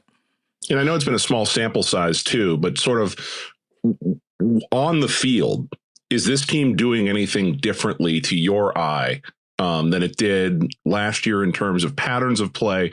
We know the 3 at the back and the 3-5-2 it hasn't gone anywhere. It's still here for better or worse.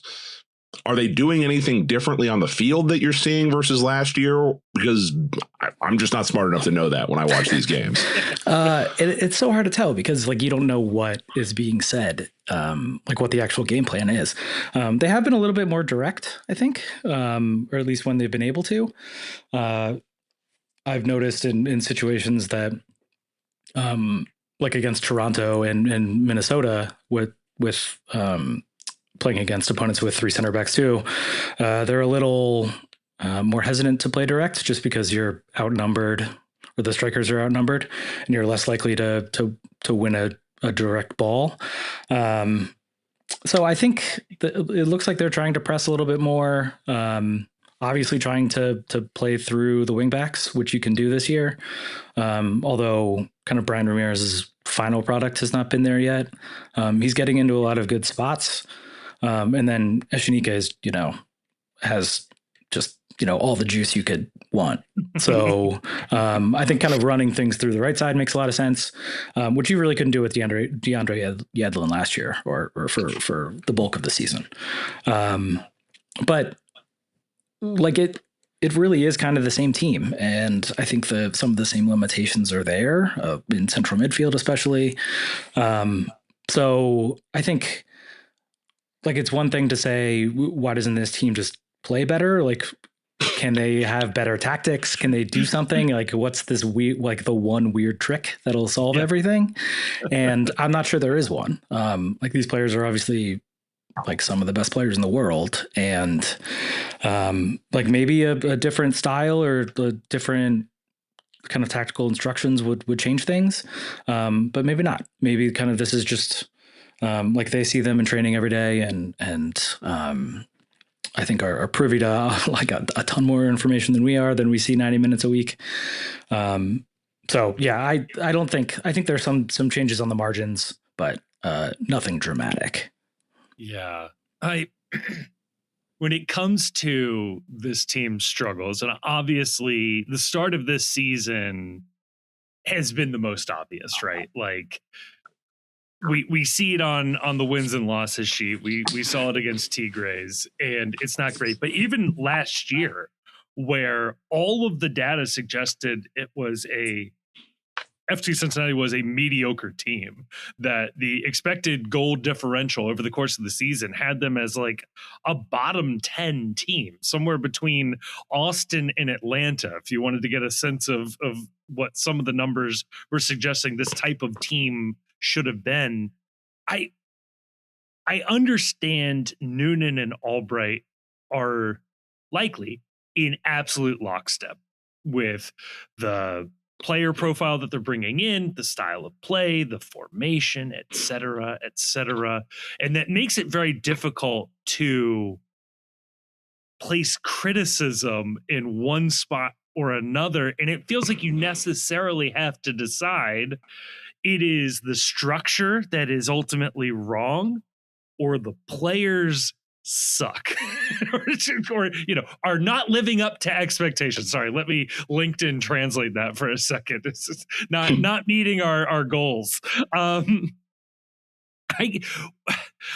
guess how would we identify which is which? Is it Noonan starts throwing guys under the bus in press conferences? Is it players coming out saying they've lost faith in the coach? Like, does this need to be like verbally said, or is there like something on the field that maybe we could identify as it may be leaning one way or the other?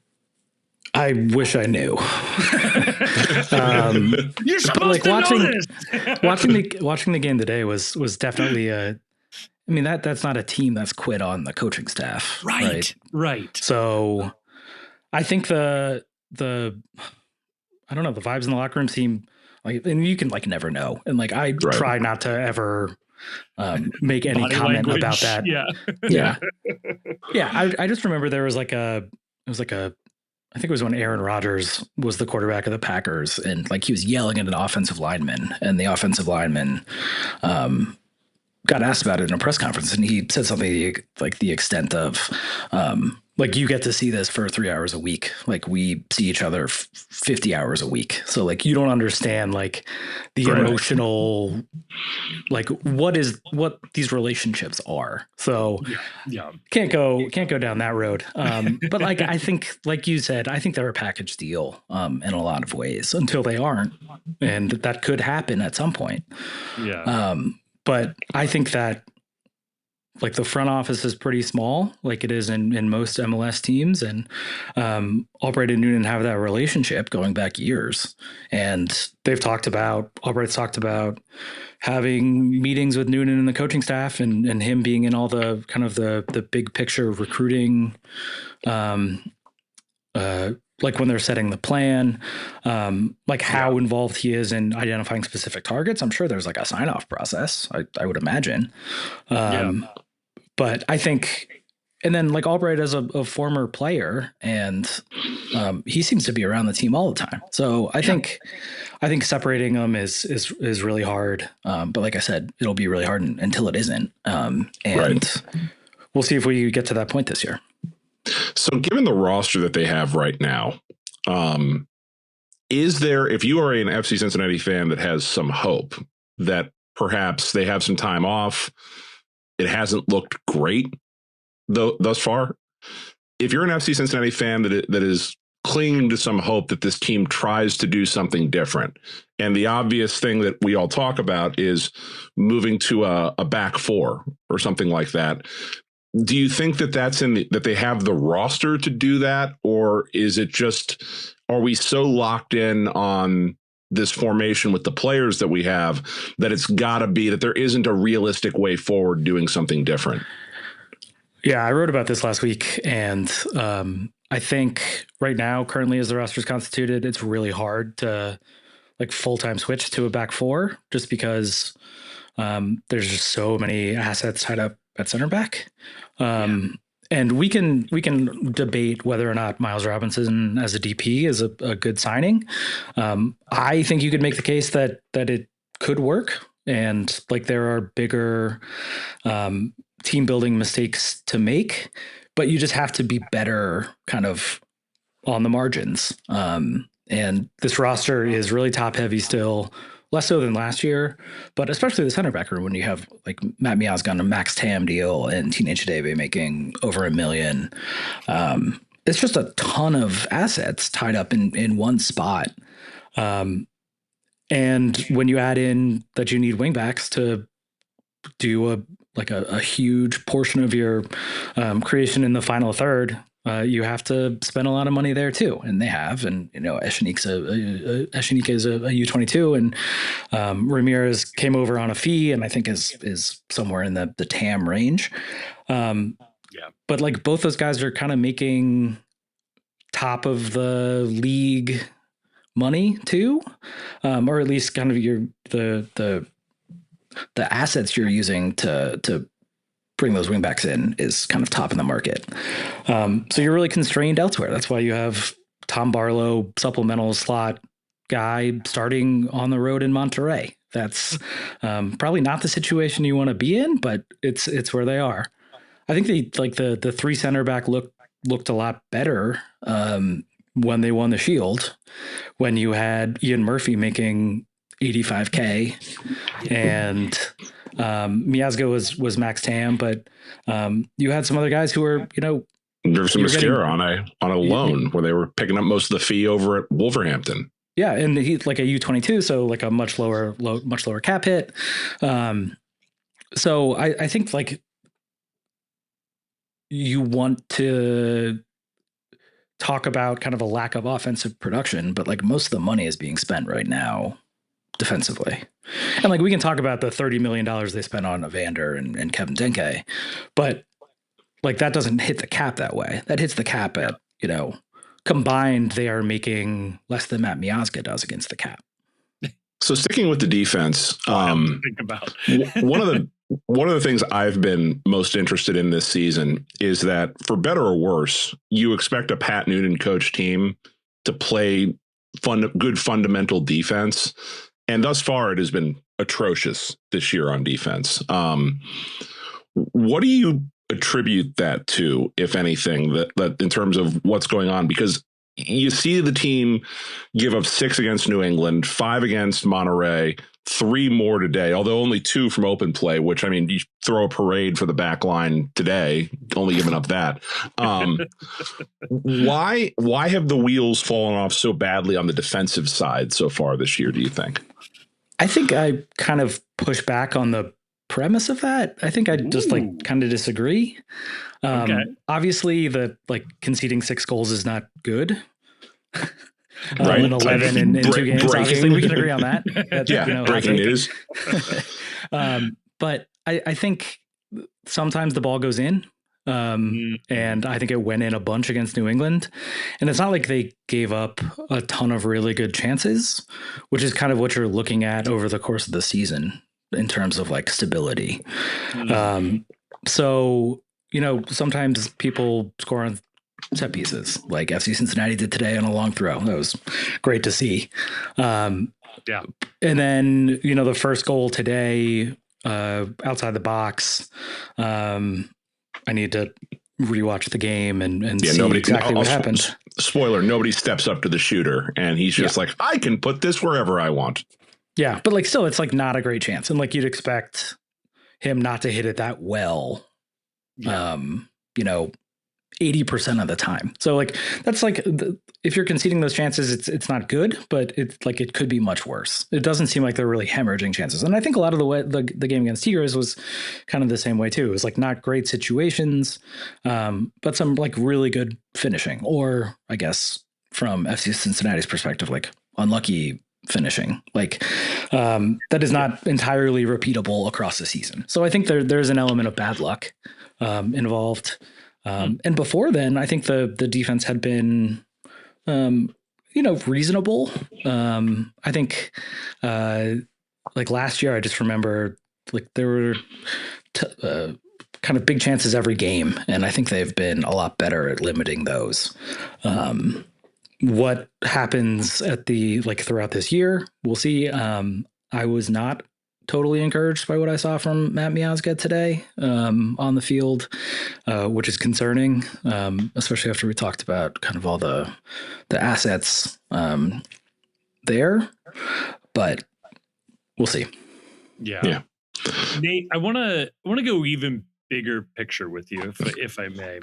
I find this part of the Noonan Albright story very interesting, which is they came from Philly, which sort of famously their base was the 4-4-2 diamond, classic, quintessential, basic formation, basic shape, very easy to plug various, dare I say, toolsy players into the specific roles, and it works out very well. We saw, I know a lot of people point to the Austin game that absolutely happened, but I do think it's worth pointing out that in the 8 games prior in 2021, they all finished in losses. It was I've been told that Chris Albright handpicked the interim manager, whose name is escaping me at the moment. Tyrone Marshall.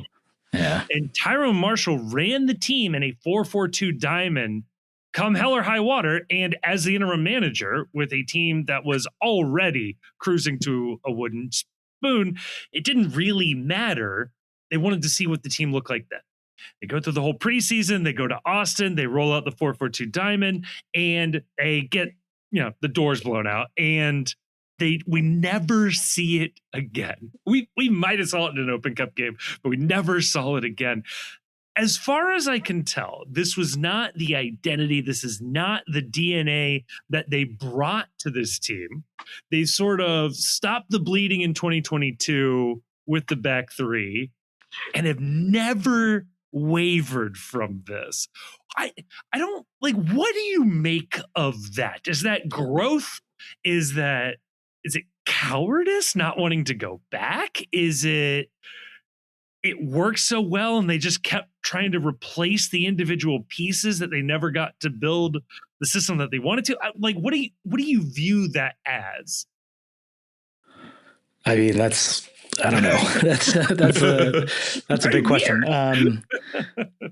I think, and I think you should separate out kind of formation and identity. That's fair. I think, like, coming from, and I was thinking about this last week, coming from those union teams, which really played some like really terrible soccer at times. Like, there were some playoff games that were just like real rock fights between Philly and the Red Bulls. But I think, we were and got like a really high level of competence, and this team turned around. Would they have, and like, this is will be a pretty niche what if that I think about a lot, and maybe some listeners will join me in this. But like, what happens if Ronald Matarrita doesn't get hurt? Because like, he was a pretty good MLS left back, and I think could have done a lot of the kind of the creation that they wanted from the diamond. But he got hurt early in that season, and Alvaro Barriel kind of came out of nowhere and just became an elite attacking wing back, but one that you could not just play as a left back. So you get 2 really great seasons out of him, and another solid one out of Luca Rojano at that position. And I think that's kind of just what the roster had become. It's not easy to kind of turn around an MLS roster in an off season, just because there's so many, like, the mechanisms available are pretty limited. So I think like it really does need to be a long-term view if you're going to kind of go back to like a fourth back or whatever you want to do. So one of the questions the other big question that sort of like surrounded this season, last season, was the idea of the Pat Noonan system, as you can describe the Pat Noonan system, and to what degree it relies on the singular talent that was Lucho Acosta. And wrapped up into that also is this idea of Evander is brought in last offseason as a theoretically like for like, that we are getting another creative attacking midfield 10 that can be the fulcrum or the focal point of the offense. And there's been a lot of back and forth in the fan base as to what degree Evander actually accomplishes that, or even if they're utilizing the skill set of Evander best in the way that he's being played. What have you seen from Evander now in a little over a year in terms of what he's doing on this FC Cincinnati team? And do you think that they could be using him better or using him differently than he's being used right now? I think, I think you could be using him better. I'm not sure if that's possible on this roster. I think, and I've kind of looked at the numbers behind it and some of the just like what Lucho Acosta was, and he is pretty unique in this league, just in his ability to always be on the ball, always be trying to beat people on the dribble, or his ability to drop deep, pass forward, and then be the one to receive the next pass somehow. Pretty wild, actually, watching it. Yeah. Yes. So like I think the team deserves a lot of sympathy and grace, whatever, for how quickly that turned over last year. Like, could they have moved on faster? It seemed pretty clear after the last playoff game that maybe things wouldn't be salvaged. But I think with Evander, like, you want him to be receiving the ball in the final third. And as this team is currently constructed, they just don't really have the ability to do that. I think, and like, I'll be interested to go back and watch today. I was just looking at the pass maps, and like, they can be valuable in some respects. And if you look at it, it honestly looks a little bit more like a 4-2-3-1, with Alvis Powell playing as that kind of, I think the term would be elbow back. So that kind of outside back, with Echenike really pushing forward and really playing just more as a winger. So I think they just need to like figure out a way to move the ball forward. But like Nick Hagland, great player, legend for the team, will have a statue outside TQL Stadium someday. But he's not a great passer. Same for Teenage Debe, and same for Obi Wobodo, and Samuel Giddy has shown some flashes, but like nothing consistently to really be able to move the ball from back to front without Evander dropping deep. Yeah. What do you see as the ideal? I mean, take FC Cincinnati away from it. How do you see the sort of ideal usage for Evander? I think you just want him with runners in the final third. So ideally, both wingbacks stretching horizontally, and Kevin Denke somewhere in the box.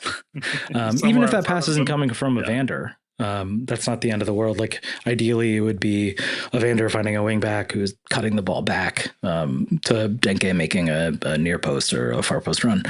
But I think you just want to maximize his touches in the places where he's dangerous.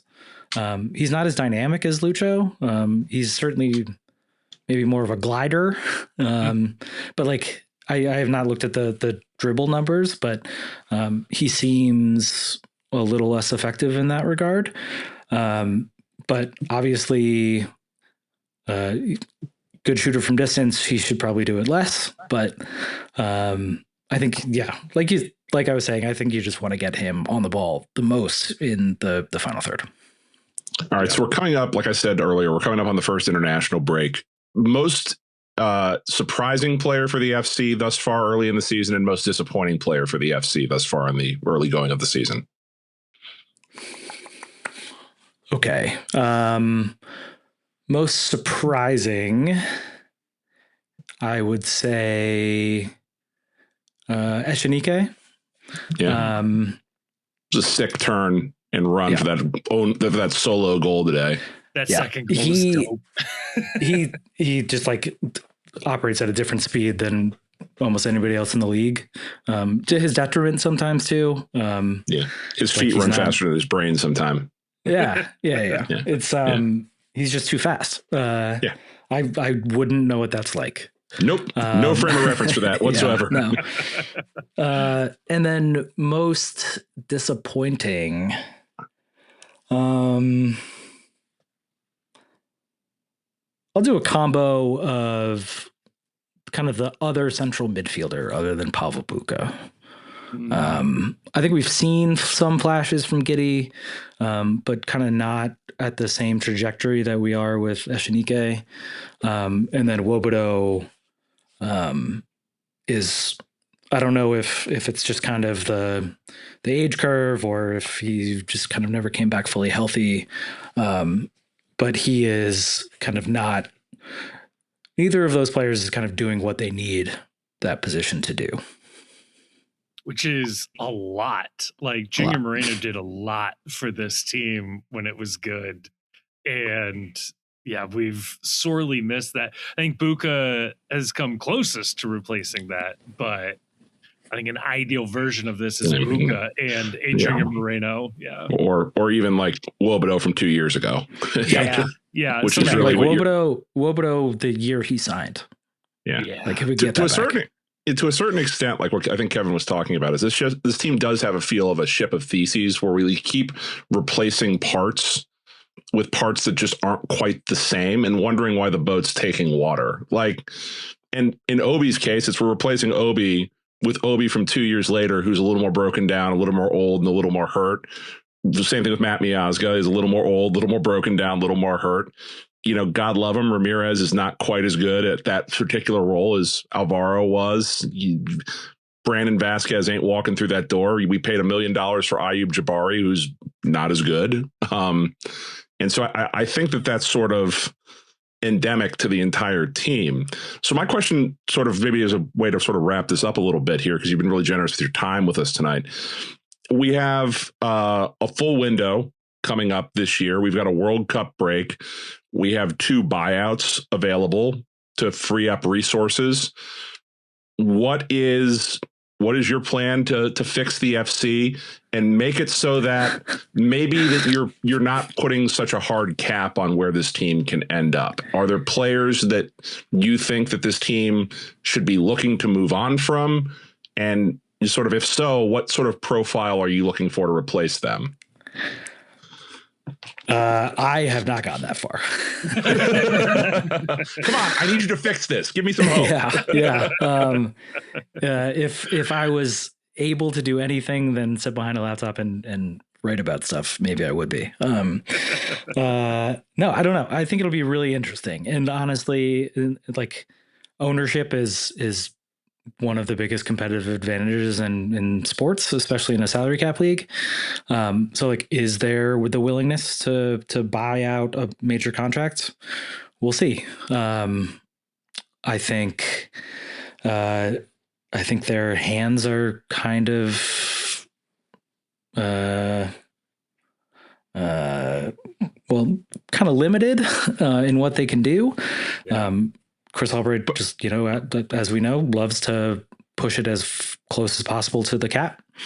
But you do have, like you were saying earlier, they've got a lot of money tied up in the center back room. They've also got 2 center backs, Miles and Teenage, that are both on expiring deals, to where if you wanted to buy them out, you're not talking about buying out multiple years of a contract. You're talking about buying out whatever is left on the season. You do both those, and all of a sudden it goes from a position group that has a ton of resources tied up to it to a position group that has slightly less than a ton of resources tied up into it, because there's nothing you can do about Miles, unfortunately, because apparently he has photos of someone in the organization. And this is again where I disagree. I think Miles can be a fine foundational piece to build a team, but if you're playing a DP center back with two other center backs, DP? You're gonna. I think so. I think you have to be.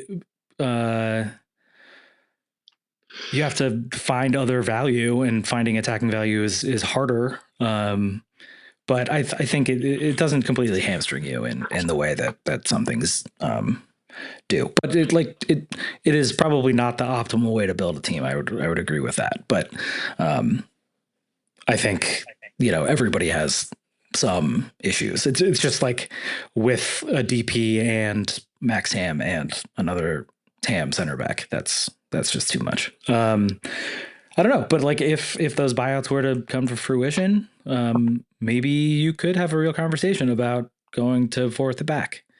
I think it sounds like Brian Ramirez has more of has actually played fullback profile other than, or which was not true of Orejano and Barreal.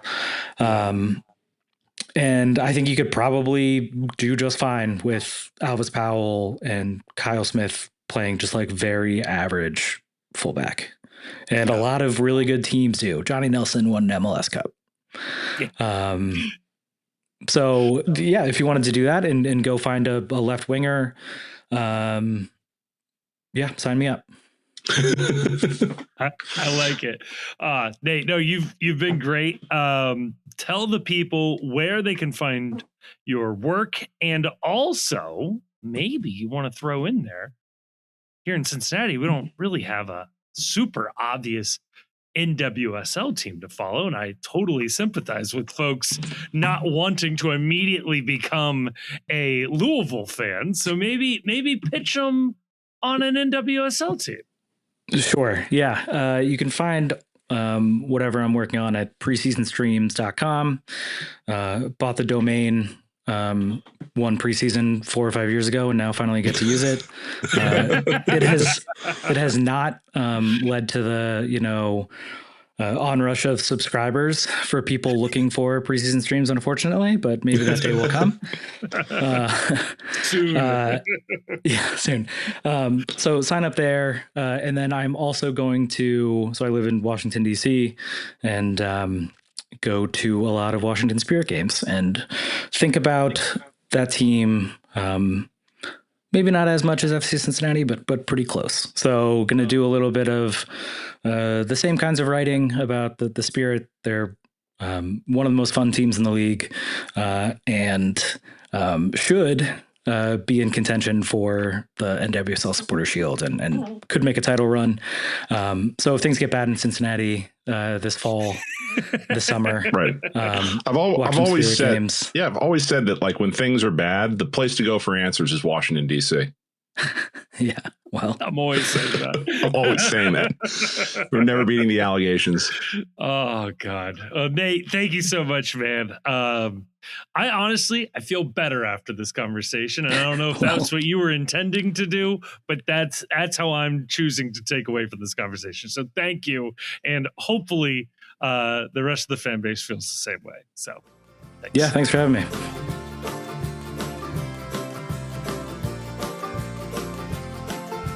All right, and we are back, and again, huge thanks to Nate for giving up a little bit of time on his weekend to talk to a couple of knuckleheads about FC Cincinnati. So I think he's got Nate has been one of the originators of the idea that last year don't get too high on the FC.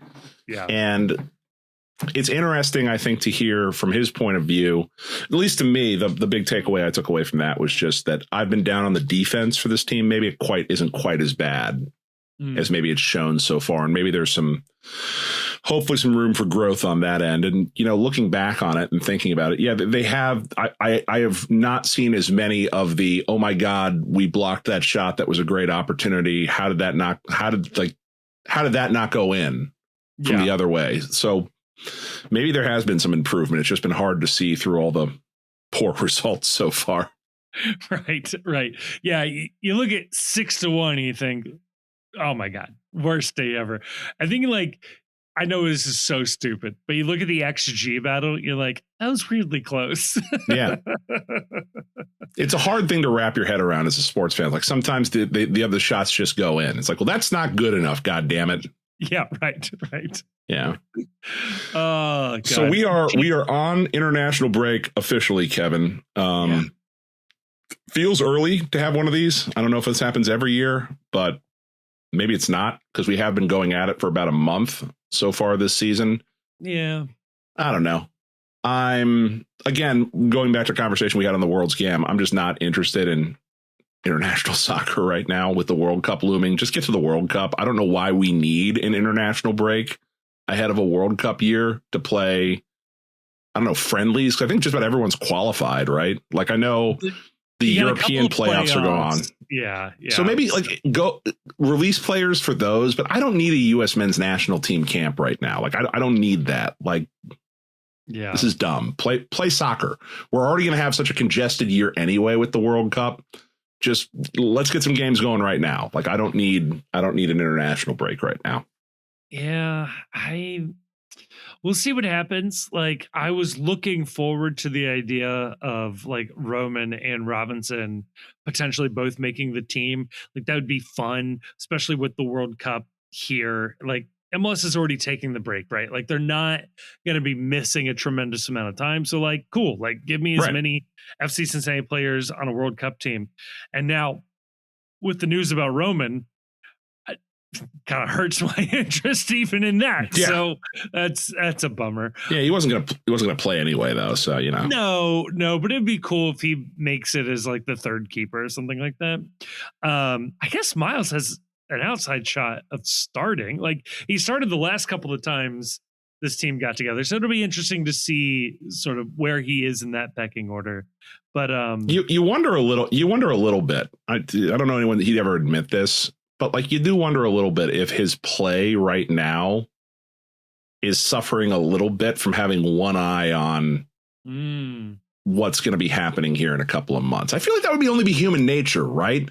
That if you've got the inside track on starting for your country in the World Cup that is being hosted in your country, I don't know. Like, I don't know. I would do well with that kind of like, not pressure, but just sort of like expectations and getting like thinking to yourself, I want to do well at my club, but I'm also thinking about what I need to do to get ready for this incredible, like life-changing event.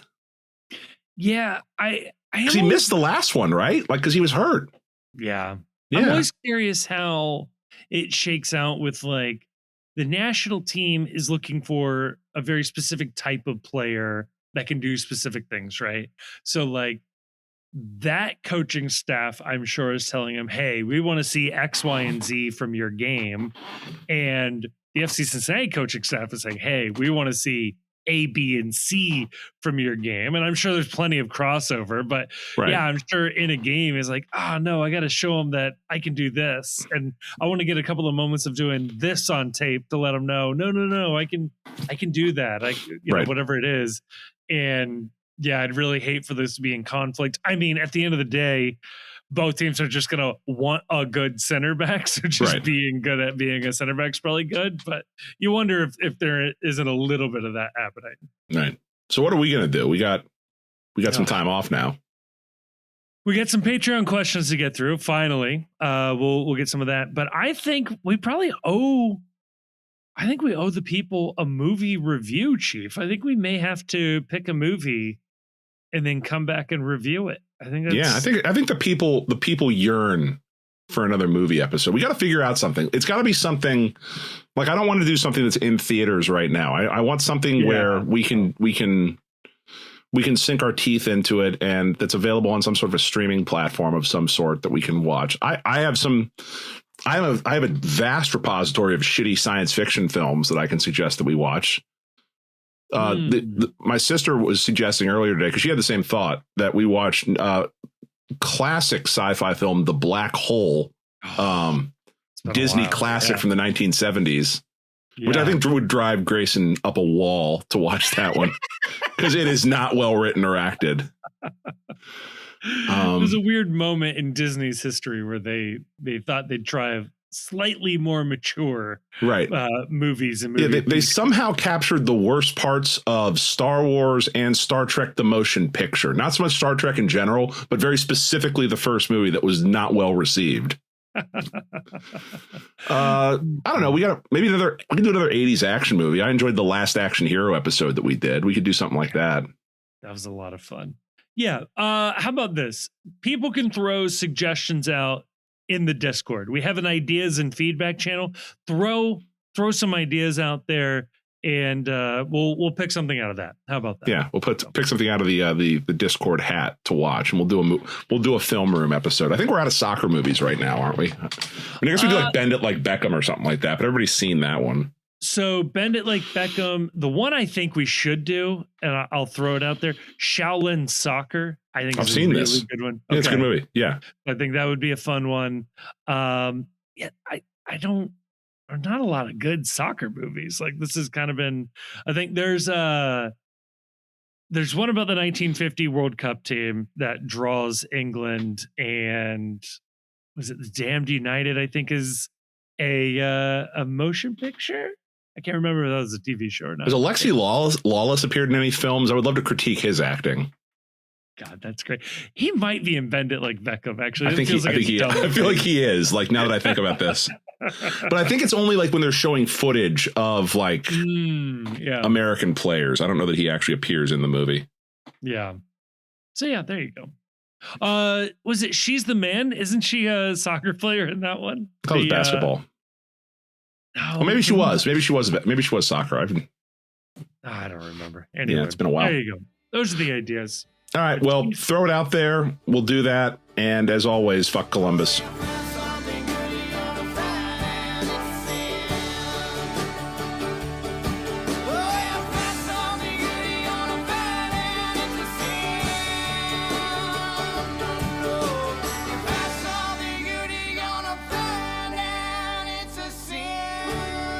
The Cincy Postcast is a production of The Post Cincy. You can check us out online at thepostcincy.com. You can also follow us on Twitter and Blue Sky, Facebook, and Instagram.